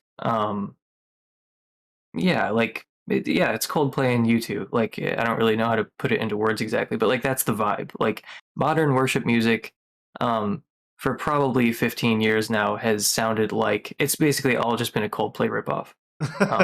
Basically what they're doing. But that's the vibe they go for. And every song is 15 minutes long and stuff like that. So Fair. Okay. I can sort of imagine what that's like. it's not a joke, by the way. It's literally every song is like 10, 15 minutes long. Yeah, there was that period of time in UK music where every new band that came out just sounded like Coldplay, like, and it was just like, oh. There was even actually there was a comedy song about it, which was "Everything Sounds Like Coldplay Now." Yeah, so I can imagine that the music sort of went that way. Quite different to the black community then, who obviously had their more like upbeat gospel music, getting everyone together. I could almost imagine that giving people more of the vibe than obviously something a bit more down tempo. But obviously, I haven't been in the situation. I haven't been in either of those churches. I've just got my imagination, and clearly, I'm wrong because, as you said, there's loads of it going on anyway. Yeah, I mean, the thing is about like the thing with the Coldplay stuff is like there are these like big moments like in the song, like somewhere in the middle near the end or whatever. And it really pays off because there was a long, you know, build up to it or whatever. So it's like yeah, it'll be like 7 minutes of like kind of down tempo stuff or whatever. But the songs are like really, really repetitive. So it's like you're kind of like meditating on this one phrase or this one verse over and over and over again. And then the music builds up, and then there's just like all this, you know, explosion and eruption. And then it's like the words that you're saying are more meaningful to you because you're not just saying them once and then you like move on. Like you've been repeating them like a chant almost for like 10 minutes. So it's like it really like, you know, and like this has been independently discovered in all kinds of spiritual practices. Like the repetitive kind of like repetition is important. Like the repetitive chants can lead you to like higher states. But yeah, it's like there's a payoff, you know, like it is kind of like down tempo or whatever, but it's really repetitive, but it's like builds up, you know. Yeah, fair. Another question's just come in from Philip. He's said, is there tension in the family because of your deconversion? Because he's heard some stories from USA about that stuff, and it's been very disheartening. Oh, I hope it hasn't been too disheartening because things are fine now. I mean, like there was a rough year when it first happened. You know, I mean, they thought I might be like going to hell. You know, like they thought I'm going to be burned alive for for eternity, so there's no, that sucks. But I don't know what they tell themselves now at this point, whether I like was saved and I'm like, once saved, always saved, whatever, or if I never was saved, I have no idea. But no, I'm on good terms with them. And I have been like, I have a great relationship with my family. They decided that they would rather have a relationship with me than take some kind of principled stand. They didn't disown me or anything. Yeah, so I'm very, very lucky in that regard. But yeah, I have great parents. I have a great family. And yeah, I love them. Things are fine. Like, but there was a really rough year, because there's no getting around it. And just the way I am, it was the only thing I could talk about for a while. I mean, I had to start a podcast because I talked about it so much that I was driving everyone in my life insane. So I had to bring it to the internet. Yeah, I mean, so before I was really doing this, it's like I just was constantly annoying everyone in my life about this. So, and it's like I was pretty antagonistic about it. I was very new atheisty about it. I really didn't pull many punches, and I was not tactful about it at all. So they really did meet me halfway, but they didn't want to talk about it is the thing, which might have been good. I don't know, but I'm just saying that it was rough, and some of that was unavoidable, but some of it was my fault because I was way too aggressive about it. And it is what it is, though. I mean, everything's fine now. It was a rough year or two. I think that's quite a natural part of deconversion, though, as well, isn't it? That anger at the things that you used to believe and that you see other people still believing, and you're like, how can you believe that? Yes, but I felt like I had been lied to, and that's where a lot of the anger was coming from.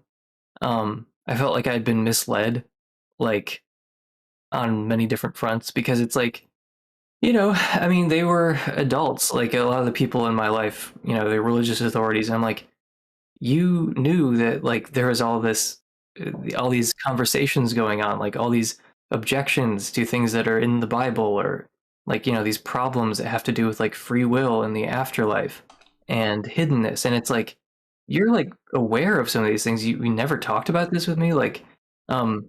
You knew that there are maybe some good reasons not to be a Christian. You never told me about this. It felt like I'd been kind of lied to and misled. And then you start telling people hey, you're being lied to and misled. You kind of can't help it. But part of it is I mean, look, I was raised evangelical, so no matter what beliefs I have, I'm going to be kind of evangelical about them. Yeah. Sorry, Dave, I think you wanted to say something there. I cut you off before you said it. That's right. I was just going to go back to the relationship being a bit rough. I suppose in some senses to the family, it's not just rejecting the religion, you're kind of rejecting them. Mm-hmm. Yeah, I mean, that's something I wish I could have told my former self, was just there's no way they're not going to take this as a personal rejection. It's impossible. It doesn't matter how many times you spell it out, that at the end of the day, you just have a different opinion about how the world is, about how the universe works. That's basically what it comes down to. They're going to take it as a personal rejection. So you need to be mindful of that. And I was not mindful of that. It's youth in it. You know what I mean? You're young, you've got this new experience, this new outlook. You want to kind of share it, and you want to get that anger out. Like you said, you felt you've been lied to. So I was the only atheist. It's not like there was a model for this. There were no other atheists I knew, when I was having doubts and deconverting and stuff. Everyone I knew eventually was from the internet, but I was really on my own, had no model to go off, I didn't know any other atheists. There were no other family friends or anyone. I was completely on my own on this. Yeah, that makes it even harder. Yeah, because you are completely alone. Yeah, it was uncharted territory. Yeah. And that's why you were talking to everybody around you about it as well, because you had no one else to talk to. You only had these people here who were not atheists. So I do think that we all who have gone through deconversion have gone through a little bit of a new atheist phase. I think maybe some people who have always been an atheist might not have that new atheist phase. Although even still, there are some that you talk to on the internet that say they've always been an atheist, and they're in that phase right now. And I think maybe that's because they see other atheists in that phase and have just got on the bandwagon. Well, They've been told to keep quiet for so long that now that they can speak out, they're getting it all out, basically. yeah. I mean, I don't want to like.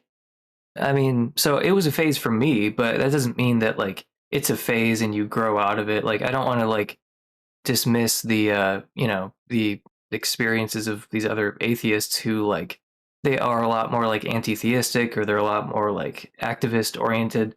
That's probably because of their unique position on the epistemic landscape, and it's like they've probably had different experiences where it's like they're maybe more acquainted with the harm of religion, so I don't really hold it against those people who are, and I try and try not to refer to it as like a phase or something, because I don't want to make it sound like I'm like somehow more mature or like farther along or something like that. A moment, a period in life, that's exactly what I took it to mean. Right. No. But it's like for me, it was a phase. Like it was like something that I went through when I didn't know very much about this topic, and then as I knew more, like I did start to calm down. And like another reason why I started to calm down though is because I'm farther and farther away from the harmful effects of religion because I'm not really around it anymore. But like when I first deconverted, I was like acutely aware of some of the harmful aspects of religion, so was a lot like angrier and stuff like that, and it felt more justified, but not as much now because I'm not really around it as much. Like it is just kind of an out of sight out of mind thing, so it's like I try not to hold it against the people who are pretty aggressive and rude and stuff like that, or maybe not that philosophically I mean, I guess there's no way of putting it kindly. Like some of these people are like philosophically illiterate. Like they do not know anything about just basic stuff in philosophy, but like they're more oriented towards like the activist side.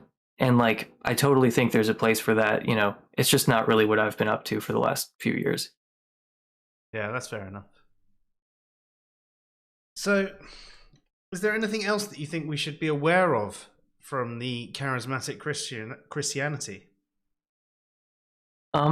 Well, if you're arguing against charismatic Christianity, it's the same as arguing against Catholicism versus Mormonism, or Protestantism versus Islam. Like there are arguments that will work more or less depending on which form of Christianity you're talking about. So if you want to make an argument about why doesn't God heal amputees, that's not really going to work for a more conservative Christian who their practice is conservative and like they don't think God is really performing healing miracles at all, versus these like more charismatic types who think God's performing healing miracles left and right. He's doing them all the time, and they're fantastic evidence. Like Chris Cruz said at Bethel, he goes, "This is all impossible." By the way, like he's like talking about all the healings that he's performing. He's like, "This is all impossible." By the way, it's like, okay, so just to like translate that to, like a sort of like more Bayesian form, the probability of this happening on naturalism is 0 because it's impossible, and the probability of this happening on Christian theism or whatever is like pretty non-negligible. So like according to him, this is incredible evidence for Christianity. Basically proves Christianity is true and proves us atheists all to be just complete fools. So like so then with someone like that, you can make this sort of argument of like, why doesn't God heal amputees? Because you're acknowledging that he's performing miracles, he's performing healing miracles, and he's performing healing miracles that should convince any rational person that he exists. It's almost like he's effectively not even hidden in these people's worlds. So I'm saying, I only say that to be like, look, the arguments that are going to work for charismatic Christians, or like give them pause or make them think, oh, I might be wrong, that actually does make sense, are just completely different than what you would make to someone who doesn't even try to make an argument for miracles or something like that. So you just have to know your audience, I guess. So, you know, when I'm making arguments, they tend to be tailored towards what some people might consider like low-hanging fruit or like an easy target. And it's like, well, you know, this is an accurate description of a vast number of Christians and most of the ones that I know. So, and it's the kind of Christian I was. So obviously I'm going to want to argue against that form of Christianity for the same reason, you know, that like someone who grew up Muslim is going to want to argue against Islam, you know? So it's like, anyway, just different forms of Christianity. You're going to want like different lines of attack, I guess. And this sort of charismatic young earth creationist line of attack, it's like different options are available to you. And yeah, I guess it's maybe it's low-hanging fruit, but you know, it's sometimes it can be fun. You're playing to your strengths, basically. Yeah, well, I mean, it's if I were to argue against Mormonism, it would be difficult because I don't even understand like a ton of Mormon doctrine, you know, theology. So it's like, I'm not best equipped to even do that, you know. But And you might end up straw manning them. Exactly, without even meaning to. And it's like, you know, just because something is definitely wrong, like young earth creationism, like just because it's, you know, just complete bullshit, that doesn't mean it's easy to argue against. Like if you need to know about their specific bullshit. Like if you're going to argue about like against them, you have to know how their worldview actually works on some level. Just because they're really, really wrong, doesn't mean it's going to be easy to argue against. Like, yeah, like just being right is not enough. And I would also say, this is one last piece of advice, because I want people to debate young earth creationists. Like I want them to try to reason with them. Like, yeah, Ken Ham's not going to change his mind, obviously, because he's got a whole career doing this, and he's the head of an extremely well-funded organization. Like he's in too deep, but like there are people in the audience who will hear you. And here's something that doesn't work: just invoking your credentials. That is not going to work. Okay, so don't do that.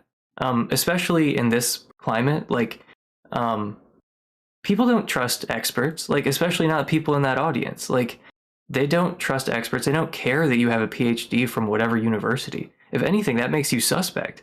Like you shouldn't tell, like you cannot just say like, oh, you're just some, you know, Midwestern mom or whatever, and like I'm a PhD from whatever university. That is not going to work. That's going to totally backfire. So I think you should debate people, but like you have to try to actually engage on like a rational level. You can't just invoke authority and credentials and stuff. In fact, guess what? They want you to do that. That's the plan sometimes, because they know that the audience will hate that, you know? Yeah, they can just cast doubts on it and disperse it. Yeah. Well, here's the thing that a lot of these like highly educated people don't realize. They hate you. Okay? Like they do not care that you have credentials.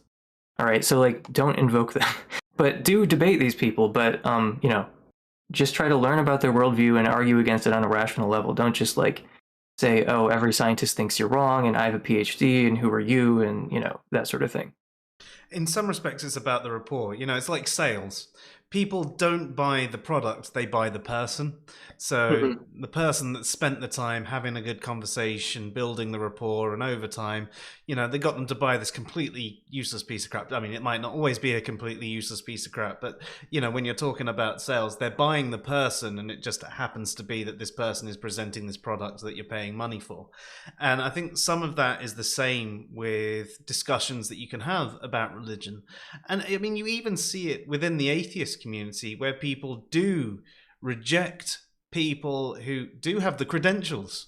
You know, I mean, we atheists often say that we're the smart, rational ones, and that we want the evidence, and we want proof, and we want this. But when it comes down to it, we still buy the charismatic arguments from the more charismatic atheists, or the ones that appeal to us on a certain level, over the actual over the evidence, should I say. Yeah, I mean, it's a thing with human psychology. It's not specific to any like religious demographic, but yeah, I mean, I think that people should debate young Earth creationists, and I think that charismatic Christianity is a sociologically interesting phenomenon, if nothing else. But yeah, it is like in some ways it's uniquely harmful, I guess. I don't want to like romanticize it. I'm kind of looking at it with like rose-colored glasses in some sense, but like, you know, that I can remember just being really, really angry, when I was there, like on a more regular basis, because some of the stuff that goes on there is like straight up evil. Like because they really believe that they can heal people, and like that's kind of dangerous in some contexts. Like I saw a video that was kind of heartbreaking last time I was there, like a year ago, where at Bethel, where they were talking about how like, oh, we'll heal your autistic kid, we'll like pray over them. And like this was like a promo video. This wasn't like an offhand comment, yeah, that was really upsetting for me. Like I was like gripping my seat and I was like, this is evil. Like I was like very upset when I was seeing that particular um and they claim they do it. They claim they heal autistic kids. Yeah, I think that's kind of one good thing about the C of E. It kind of puts all that stuff outside of the Christian culture for us. Yeah. Yeah.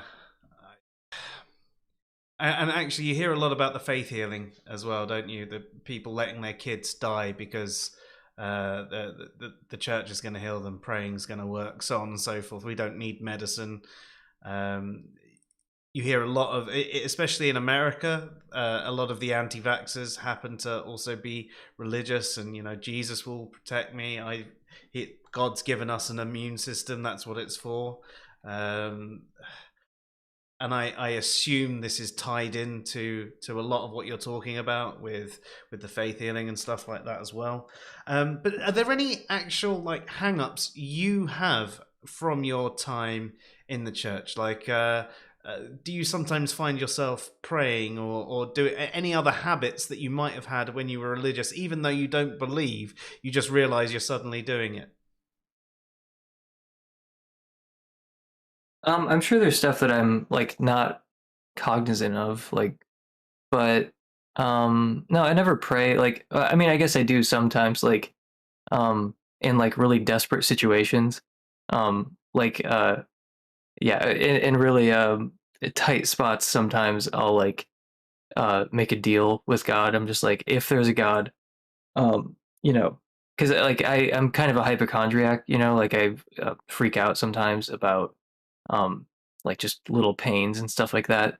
So yeah, sometimes I will be like, I will start like making deals with God, but like not really anything too spectacular there. It's just kind of like when you're in pain, you're just like when you're like genuinely like fearful and you think you're dying, like you convince yourself like, oh yeah, I'm about to die for sure. Because that does happen like somewhat frequently with me. There's like these like sort of panic attacks that'll get out of control with like health stuff. Once in a while, yeah, I guess I will be like, if there's a God, like please, whatever.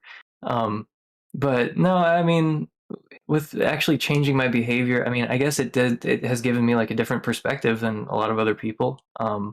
Maybe empathize more with people who reject like seemingly pretty rock solid like scientific data and that sort of thing. I don't know. But yeah, there are positive things, like I mentioned, like the spiritual practice thing, like the whole being around sort of charismatic Christianity and like mysticism and stuff like that. Like it did kind of open me up to spiritual practice in general, and that's carried over, like in my life as a naturalist, so yeah, it had effect. Like I said, I'm probably not aware of you'd have to ask someone else to answer the question for me, because there are so many things that I just think of as normal that I'm sure are not normal. Can we even define normal? And when I do pray, by the way, when I do make deals with God, it's always with Mormon God, because if there's a God, it's obviously the Mormon God.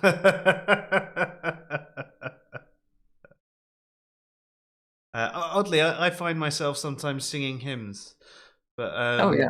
I randomly break out into all sorts of songs all the time, and just sometimes I find that I'm singing hymns. It's because I used to sing them every day for a good, I suppose, 7, 8, 9, 10 years of my life. It was, Yeah. So I think that's probably the only hang up I have from being in religion. I love Christian music too. Like some of it, I mean, I do love that.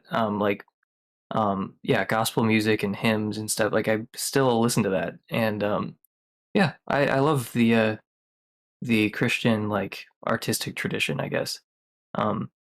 Yeah, no, I do love it, and I don't feel like I'm not allowed to enjoy it. Like I like wholeheartedly, and then also kind of stuff that's maybe more like lowbrow, I guess, not like great Christian art, but like Reliant K and Switchfoot and stuff. I still really like those bands and listen to them all the time. I remember I used to listen to Live a bit as well. This was I was an atheist by then, but I believe they were a Christian band. Alive? No, just Live. That's what they were called. Live? Oh, I've never heard of them. Huh. Check them out. They're all right. But yeah, I forgot. Do you have any weird beliefs today that you'd think were atypical for an atheist? Yeah. Do I have any beliefs that are atypical for an atheist? Yeah, I have a couple of them. I was kind of laughing to myself earlier because clearly you'd think I was joking about the Mormon thing, like Mormonism being the most plausible form of Christianity. But I actually unironically believe that Mormonism is the most plausible form of Christianity. Just because Mormons reject perfect being theism. They think that God is like a physical being that came about through like a certain, like it is Christianity, but it's like pretty distinct from Christianity. And like they don't think that God can do anything logically possible. He's not omnipotent in that way. He's not really like morally perfect, I don't think. So like they kind of they don't buy into perfect being theism. They buy into what I call just some guy theism, where God is basically just some guy. And it's like that actually does kind of help you out quite a bit with like the problem of evil and like design arguments. And Mormons also don't believe in hell or eternal conscious torment.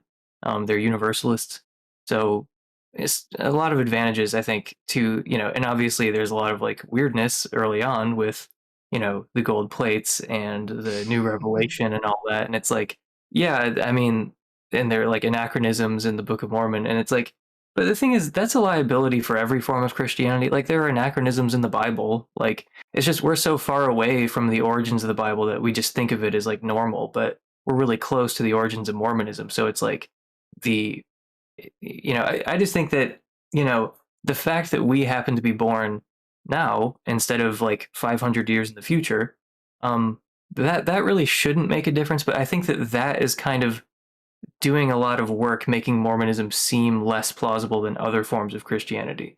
Like if it was older, we would somehow treat it as like more plausible. And I don't think that's rational. So anyway, I think, yeah, so I guess that's probably pretty unique among atheists that like, by the way, no form of Christianity is plausible. I'm just saying like which one is like the least implausible. I think that's probably like Mormonism. But I think that so I'm probably the only atheist in the world who thinks that.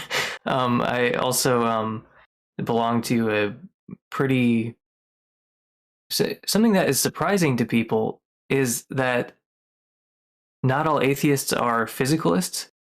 Shouldn't be surprising because there's literally no connection at all between atheism and physicalism. But like sociologically there is, like culturally. So I reject physicalism, and that's a pretty standard atheist belief, I guess, is an adoption of physicalism, which I'm pretty confident is false. I'm actually more confident that physicalism is false than I am that theism is false. And I'm pretty sure theism is false. So yeah, I think that's pretty unusual for atheists, I guess. to reject physicalism. But that's just sort of, it's unusual for atheists like on the internet, I guess. Like if you look in like academic atheist philosophy, it's a mix of people. You know, like the most prominent non-physicalists are all atheists, like David Chalmers or Thomas Nagel or Philip Goff or Galen Strawson. Like a lot of or like if you want to reach back into history more, like Schopenhauer and Nietzsche and stuff, like these people are all non-physicalists. Like physicalism is like this weird, like modern aberration that just has these vaguely sciencey connotations, and people buy into it because they think it's the one that you get if you just go off the neuroscience, which is like completely not true. Yeah, it's just like there's no connection between atheism and physicalism except just like a shallow cultural one. So in like I recognize that many atheists like online are physicalists, but I'm saying it's actually not weird to be an atheist and a non-physicalist. It's actually pretty common. But other than that, I'm trying to think. You know, I'm a moral realist. You know, I believe in objective morality. So do we. Yeah. You're in good company there.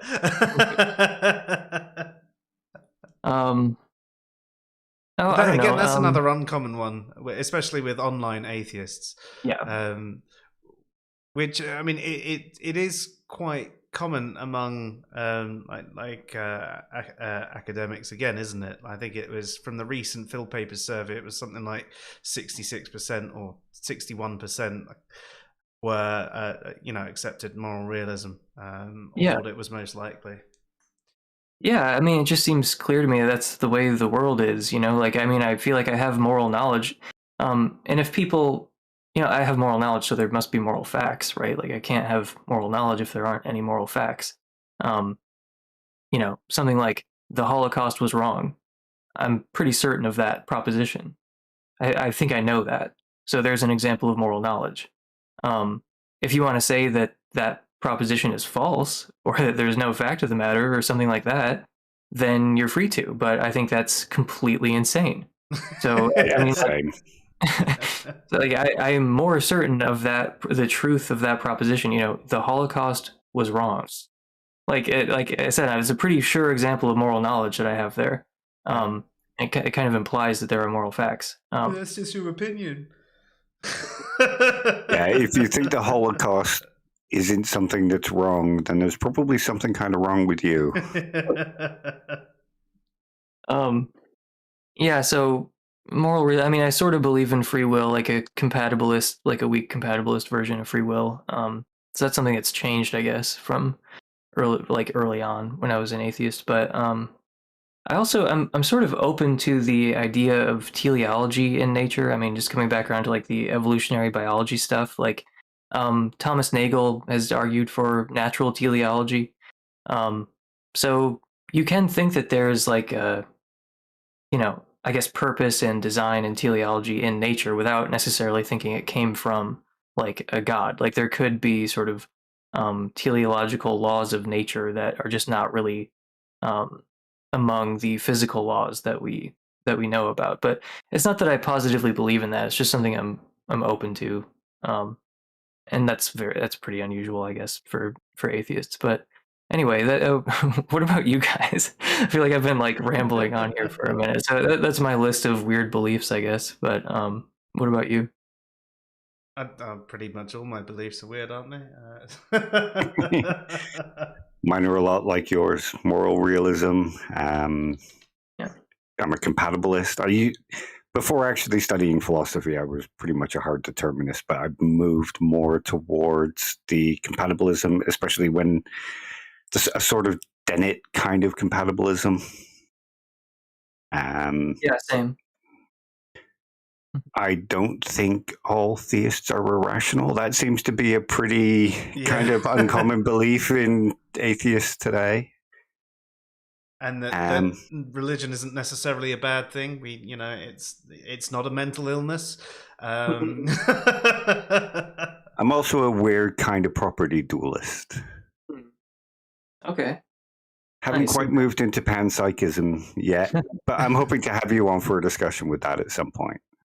Yeah, I haven't taken the panpsychism pill yet. Well, that's okay. It's okay to be wrong. Yeah, no, that is something that I would love to learn a bit more about as well. Actually, I've listened to a couple of your streams on it. And it's sort of like, okay, I think I sort of get what you're talking about. I don't get the justification yet, but I think I get what you're talking about now. It's as at the moment it's still a little bit out there, like charismatic Christianity is. I think there's also a lot of kind of misunderstandings about what panpsychism is itself among a lot of people. Like, a brain having consciousness isn't the same as a brain being conscious. Would that be right?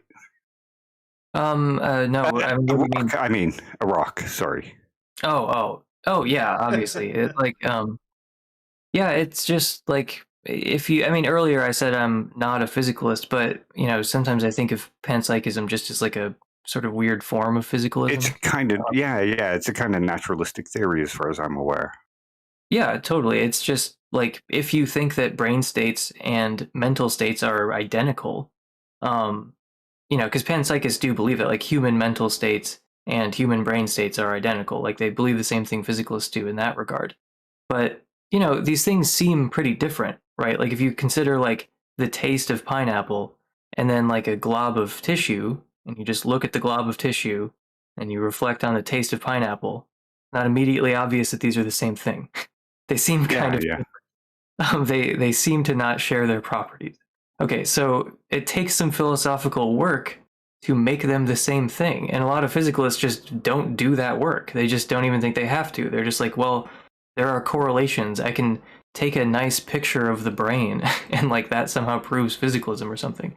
And it's just completely just awful philosophy. It's mostly supporting physicalism, but it's like, look, like I said, the panpsychism, you can think of it if you want as a form of physicalism, where it's like, no, panpsychists believe that glob of tissue and the taste of pineapple are identical, but they actually take up the task of doing the philosophical work of bringing these two very different seeming things together, making them the same thing. But it just kind of seems to imply that that if physical matter is like identical with conscious experiences, then it's very hard to like avoid panpsychism. Like, if you just want to say like different arrangements of physical stuff, like that just is what a conscious state is, then it kind of, you have to start making arguments against panpsychism to like just avoid it. What we would think is like, yes, like human consciousness, it's nothing but your brain and body, like it just is identical to that. And then as you go down, so just think about it physically, like, down to the level of electrons, like starting with the human body, going all the way down to like quarks, you've got this gradient of physical complexity. And what panpsychists think is that there's a corresponding gradient of mental complexity that exactly corresponds with the, increasing and decreasing levels of physical complexity. But there's just a continuous gradient going from you all the way down to quarks. There's no sharp cutoff where things start like changing dramatically. Like, it's the same stuff, like there's not really any ontological difference between the quarks and you. It's just the same type of stuff. So it's like, if you want to argue that these two things, conscious experiences and physical states are identical, then, it just kind of follows that panpsychism is possible, and you're going to have to make arguments like against it, because at some point, just physical states stop being stop involving consciousness. And I kind of just blew past this earlier, but it's like, I sort of think of like, the brain states and the mental states as two sides of the same coin, as it were. Like, there's only one stuff there, but like there are sort of two. There's like a mental aspect that's sort of internal, and then it appears to you as like a physical aspect, but there's really only one stuff, like ontologically, that's here. And yeah, again, panpsychists just think that physical matter is like that in general. It's not just arbitrarily confined to things that kind of look like us. Like we can't really like panpsychists can't really find a cutoff that wouldn't feel totally arbitrary. Because you've got to believe, if you think that there wasn't consciousness and then there was, you've got to like pick a point in evolutionary history or pick a point in like fetal development where suddenly physical stuff just it is now like identical to conscious states for some reason. Like conscious states just erupt into existence. You know, I mean, why I'm not totally sure, but like, you know, there's this gradual process of evolution. There's this gradual process of fetal development, and then boom, at some point the lights come on. Yeah. And you know, panpsychists just don't buy that. Like they just think it goes all the way down. So, you know, any sort of emergence there, it would require a sort of unintelligible form of strong emergence. If you're going to get consciousness from non-consciousness, there's going to be, you know, there's not going to be a smooth gradient, which is what you want if you're a physicalist, right? Because you want a smooth gradient of gradual change. Whether you're talking about evolutionary change or climbing Mount Improbable, you know, it has to be this gradual change. But with consciousness, you know, it couldn't have been this gradual change. It will be this kind of, I'm kind of mixing up two arguments here. Sorry, you weren't really even asking about this, and I just started talking. No, it's interesting. Keep going. But we'll have you on to have a proper conversation, because it was kind of briefed over when I was doing my undergrad and my master's, but it's not really something discussed, or at least not over here. And I briefly looked into it, like I say, but it's kind of good to have the conversation so that you can iron out what's the finer details that you're not understanding and that kind of thing. Yeah. Yeah, No, I'm totally down to talk about it sometime. I think both Philip and Luke have expressed a want to join in for this conversation in the future as well. Yeah, we'll open it up to a few more people, and yeah, I'd be really interested. Cool. No, I'd be more than happy to do it. Couple of comments in the chat, which probably worth bringing up before it's too late. I think this one might be a misunderstanding of what you said. It says, to suggest that the experience of looking at a brain experience the taste of pineapple is equivalent to the phenomenal experience of tasting the pineapple on physicalism seems kind of strawmanny. No, I mean, physicalists believe, I mean, I was thinking of identity theorists there, where they think that, you know, these experiences that you're having are identical to brain states. That's what identity theorists say. They say that brain states and mental states are identical. So the taste of a pineapple and a certain brain state, a little glob of tissue at a certain moment in time, like those two things are identical. They are the same thing, according to an identity theorist. And they obviously don't seem like the same thing. And it takes philosophical work to unify them, you know? But a lot of physicalists just don't want to do that philosophical work. They think it's just kind of, they'll say like, I don't even have the intuition that those aren't the same thing. Yeah, okay. Or they'll just say like, they think that they, you know, because neuroscience, you know, and that's the end of the argument. They're just like, hey, neuroscience, there are correlations. It's like, yeah, I know there are correlations. Everyone knows there are correlations. It doesn't mean these things are identical. I suppose something like Mary's Room is another one that can be brought up and is often, I've seen that one sort of hand waved away. Oh no, you're just getting it wrong. Yeah, I mean, I try to actually stay away from some of those traditional arguments because they're not really what convinced me, and I want to try to lead people, I guess, down the same like path of thought that I went down, I guess, which had to do with a sort of Galen Strawson argument about like getting consciousness from non-consciousness is like it would require an unintelligibly strong form of emergence. So not every non-physicalist likes that argument, but you know, it's one of the ones that convinced me. And then lately I've sort of like vagueness arguments and things like that. But yeah, Mary's Room I kind of stay away from because everyone thinks they understand it, and like but yeah, I mean, you have to admit at least like, you know, okay, so Mary knows all the physical facts, and then she has the experience of seeing red. She obviously learned something. So, you know, we already stipulated that she knows all the physical facts, so it's like there must be non-physical facts. It seems like the straightforward interpretation, but obviously there are like physicalist replies, and some physicalists even grant that she does learn something, but they find a way to avoid the ability hypothesis. And yeah, Yeah, so I don't really care. I mean, like, I don't like I said, some of these arguments, they're useful in specific like dialectical contexts, but just hitting people with them cold is usually not that convincing to anyone. Yeah, that's fair. So DeJourne says that he thinks that the brain, as in us, experiences the external world thanks to our bodies. Looking at the brain and experiencing something is the same thing, but different perspectives. If I understood you, then that's basically what I think. Like I tried to use it's two sides of the same coin or whatever. It's like, yeah, I mean, I'm pretty sure we're in agreement, if I understood correctly. Yeah. That's the kind of weird property dualism I hold to. But not quite Chalmers property dualism, but I'm not a fan. I think that property dualism kind of suffers from most of the problems of substance dualism. Like, I don't think it really avoids most of them. And it's like, I'm mostly sympathetic to panpsychism. The runner-up for me is dualism of some kind.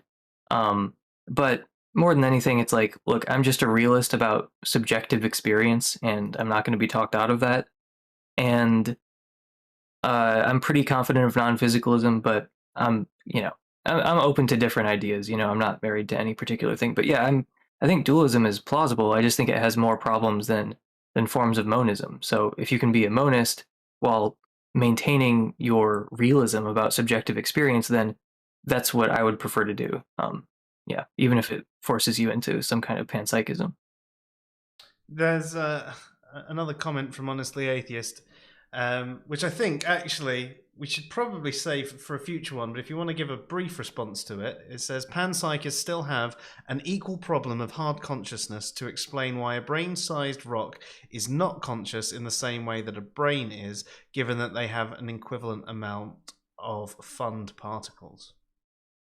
It just has to do with the arrangement. It's like different arrangements of physical matter yield different contents of experience. I mean, like, so Honestly Atheist and I are both monists. We're both in agreement that, like, if you arrange brain matter differently, then you'll have different experiences. You change the physical configuration, you change the, mental configuration. So when you're talking about a physical structure as disanalogous from a human brain as a rock, then yeah, obviously that's not going to yield anything like a human experience, because a rock is not anything like a human being, like physically. And, like, I believe that the physical arrangement of things, like, that's just what consciousness looks like from the outside. So when you're talking about a different physical arrangement, you're talking about a different corresponding set of conscious experiences. So, I don't think rocks are conscious, but, even if I did, it's not like their consciousness would be anything to write home about. It wouldn't be anything like human experience. Like, it would just be like the most, it would just, what I'm trying to say is that I answer this question the same way that he does as a physicalist, which is it just comes down to different physical configurations yield different experiences. Yeah, that's fair. So, I mean, from that point of view, it's virtually the same. But you'd say that there is more than just physical facts, and that's why. I mean, I still don't understand why you'd assign the consciousness to it. Well, yeah, I guess in a way I do think there's more than the physical facts. Mm-hmm. I'd agree with you there. Yeah, but yeah, I haven't really. I mean, like you said earlier, you're sort of getting what the view is, but not really getting what the motivation for it is. And like, that's it's not like I've been trying really hard to motivate it. It's more like when you're talking about panpsychism, you spend 90% of the time telling people that rocks aren't conscious, and like, just trying to like combat, misunderstandings of the view. You don't really even get to spend that much time like arguing for it. That's why I want you on the channel to have an actual proper discussion. Yeah. I mean, I think this would be a great one for the future. So let's leave. And Philip wants to join. Yeah, and let's leave any further the questions on the panpsychism for a future stream, because like I said, I'd love to do this with you in the future, and have Philip and Luke on as well if he's available. Because it's sort of what I say about many people who kind of discuss morality. There's a whole bunch of stuff that you have to kind of discuss before the middle point, and most people kind of jump in at the middle point and ignore all the stuff that needs to precede it. And it's sort of like that with panpsychism, from what I can tell. Yeah. I mean, you just hit people with panpsychism cold. Obviously, it's going to... So, I mean, like, you don't just wake up... I mean, you don't just wake up one morning and be like, oh, yeah, panpsychism, that's something that makes sense. Like, you end up, like, walking down a particular path, and then it's like, you know, certain avenues are just cut off to you. And then eventually you're sort of backed into this weird position because there's no other option left that really works. So, like, you know, that's what happened for me. It's like, you know, look, any form of getting consciousness from non-consciousness ultimately doesn't work because it involves an unintelligibly strong form of emergence. And if you want to buy into strong emergence, that's fine. But you're a dualist at that point. So if physicalism is true, then consciousness just shouldn't even exist. It's totally surprising and anomalous that consciousness would exist if physicalism is true. Consciousness does exist, so it must have, like, emerged. But if it emerged, that creates so many problems that like, you might want to just avoid it by just putting it there at the bottom and saying that it didn't emerge. You know, it was just always present, because then you can avoid all the problems of dualism, and you're not stuck with the hard problem of consciousness. You know, because, I mean, that's essentially what it is. It's like, why is there subjective experience at all accompanying these physical, you know, this physical activity? Like, there's all this physical activity, and for some reason there's subjective experience too. And yeah, I think just physicalism just fails miserably at trying to motivate itself and, you know, trying to explain why there is subjective experience, or how there can even be subjective experience. I'm guessing you're not a big fan of Patricia Churchland then.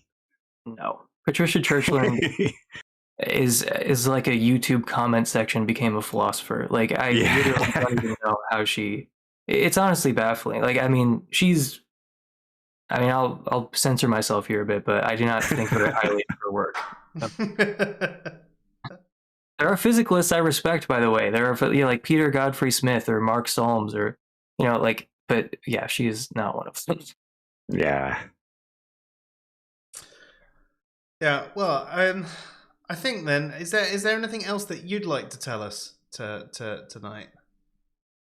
Besides, be a panpsychist. I don't care if you're a panpsychist or not. I just no, I'm just joking.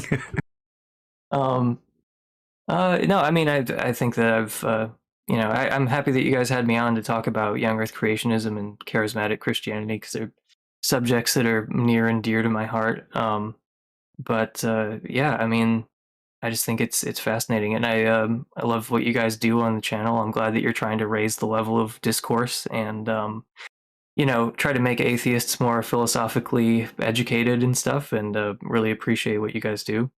And yeah, same. I love your work, and I'm really happy we had you on. I'm sorry for not talking much, but I was trying to take in everything you were saying, and it was, like, really interesting. So no, I'm really grateful you guys had me on, and I hope you guys keep doing what you're doing.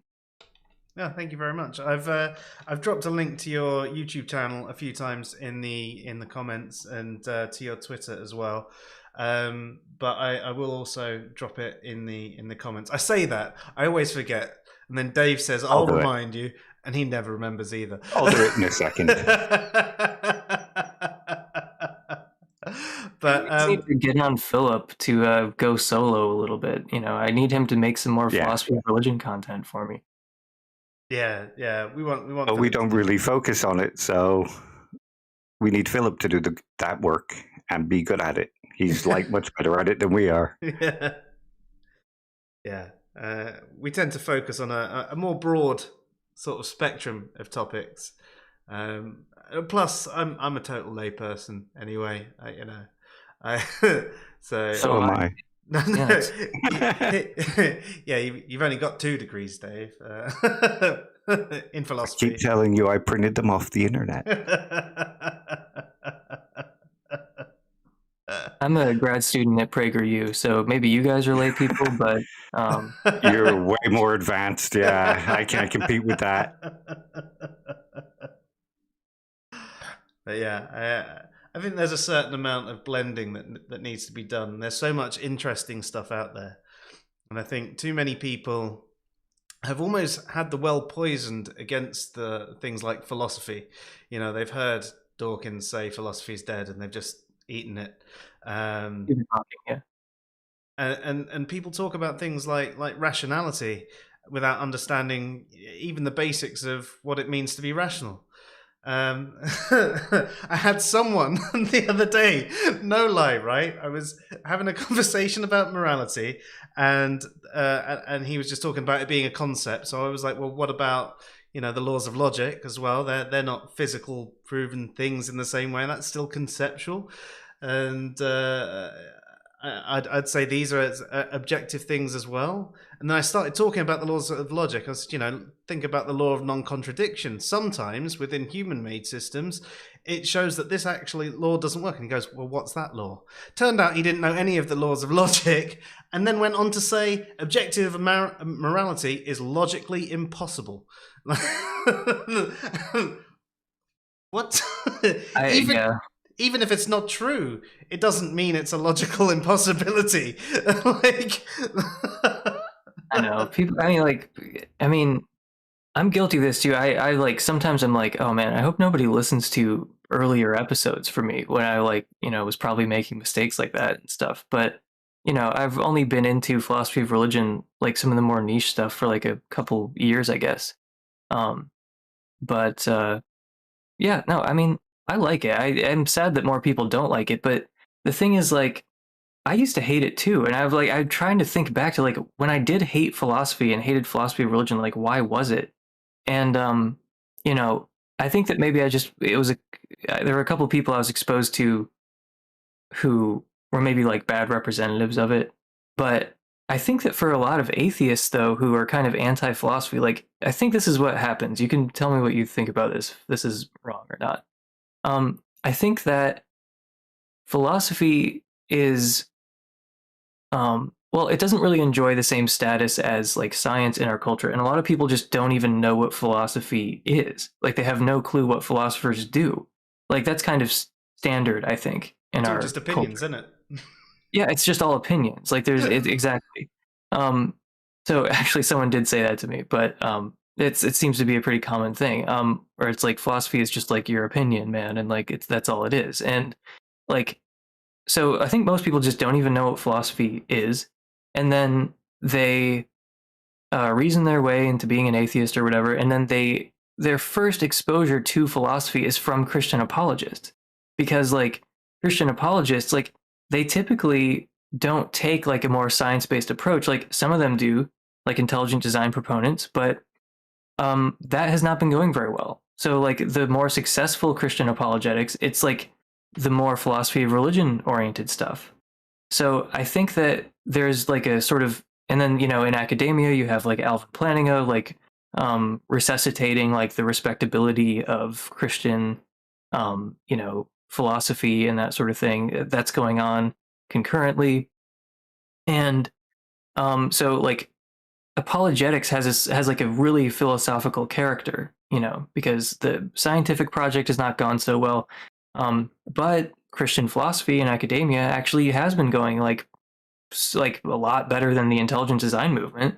So it's like, I think that apologetics has this like, distinctly philosophical character, and then people are exposed to philosophy simpliciter, like just philosophy full stop, for the first time in the context of Christian apologetics. So it just kind of like puts a bad taste in their mouth forever, because, they had never even heard anyone talk about epistemology before hearing it like from like presuppositionalists or from like someone who's trying to argue for like reformed epistemology or something. Or like, they just never hear about certain like basic concepts in philosophy until they hear it on, Capturing Christianity or something, and then understandably it kind of puts a bad taste in their mouth like forever after, and then they end up just like hating philosophy. And it's like, that does kind of like, I would probably hate philosophy too, but under those circumstances. But like, I for the life of me cannot remember how I ended up where I am now. Because I used to hate philosophy. I used to hate philosophy. I still kind of do hate philosophers, but I used to hate philosophy, and now I don't anymore. And I don't know how that happened, but anyway, I think that maybe that's how it happens for some people. It's like, the only time they ever hear about it is from like Frank Turek or from like a Christian apologist or something, and it just kind of taints the whole thing. Yeah, I completely agree. Well, at least for a lot of them. I also hear people saying, well, Stephen Hawking said philosophy is dead and science has replaced it. So they're just kind of repeating catchphrases that they hear from other people as well. And there's the whole science first idea. I think that kind of does it as well. Yeah, no, you're right. Because there is like, Philip Goff has talked about like our scientistic culture and everything, and how like he thinks we're living in like a period of history that's almost like characterized by our relationship to science, where we think that it's like the ultimate arbiter of truth. It's like, because we have all this amazing technology, it's like made all this progress in a relatively short amount of time. And we just kind of think, well, science can solve every problem. Like, why do you need philosophy? Why do you need anything other than science? Like, look at what science can do. And then people don't really reflect on what science is and its, like limitations and things it literally cannot do in principle and things like that. But yeah, it's possible that we're just living in like a uniquely scientific period of history, and that's why a lot of people hate philosophy as well. It's sort of like finding a new toy and you get absolutely kind of absorbed in the new toy. Yeah, that's a good analogy. Yeah, I mean, I'm sure all of us could probably spend an entire evening sharing our woes with a lot of the people in the community who do make these really bad takes, whether it's about morality or philosophy or physicalism or anything like that, or being completely scientific in their nature. It is a problem within the atheist community, especially online. And I don't really know how to actually break down those walls either. There are a few people who enjoy some of the topics, and when they learn a little bit more about the topic and you go, that's philosophy, they're suddenly like, oh, and that then they're interested in philosophy. But if they're not interested in any of the topics and they just go, no, science. I don't know. That's why I try to do the streams like we do them, where we have a laugh and we kind of dumb it down a little, but try to make it interesting and try to make it enjoyable. To be fair, the main reason you dumb it down is so I can understand it. And me.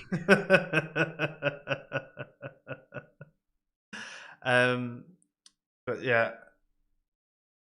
Right, cool. If there's no more questions in the chat, Dave, did you have anything else that you'd like to ask Emerson before we go tonight? Nope. Just to say thank you for the conversation. It's been fantastic. I've loved it. Yeah, I know. I've loved it too. Thank you guys again for having me on. Yeah, no, it's been really interesting. Really appreciate you taking the time out of your day to come on and have a conversation with us. I've really enjoyed it. I'm going to end up having to play it back as well, because there was a lot in there. I definitely learned a lot, but it's I need a second watch through just to capture everything and make sure that I fully understand things. And maybe I need to investigate some of those videos like you mentioned. It's not just the people rolling about on the floor. That's just the entry level. There's stuff that goes beyond that, and I need to investigate that and learn a little bit more myself. Cool. Well, thank you everybody who has watched tonight or is watching on the rerun. Really appreciate you as well. And as we said, Emerson, thank you very much. I've dropped your link a couple of times into the chat, and obviously follow him over on Twitter as well. That's at WaldenPod. I've also dropped that in the chat and played it up a couple of times. So you've been watching the Fresh Air Sci-Fi show. I'm Joe. I'm Dave. And he's Emerson. Have a good night, all. Good night.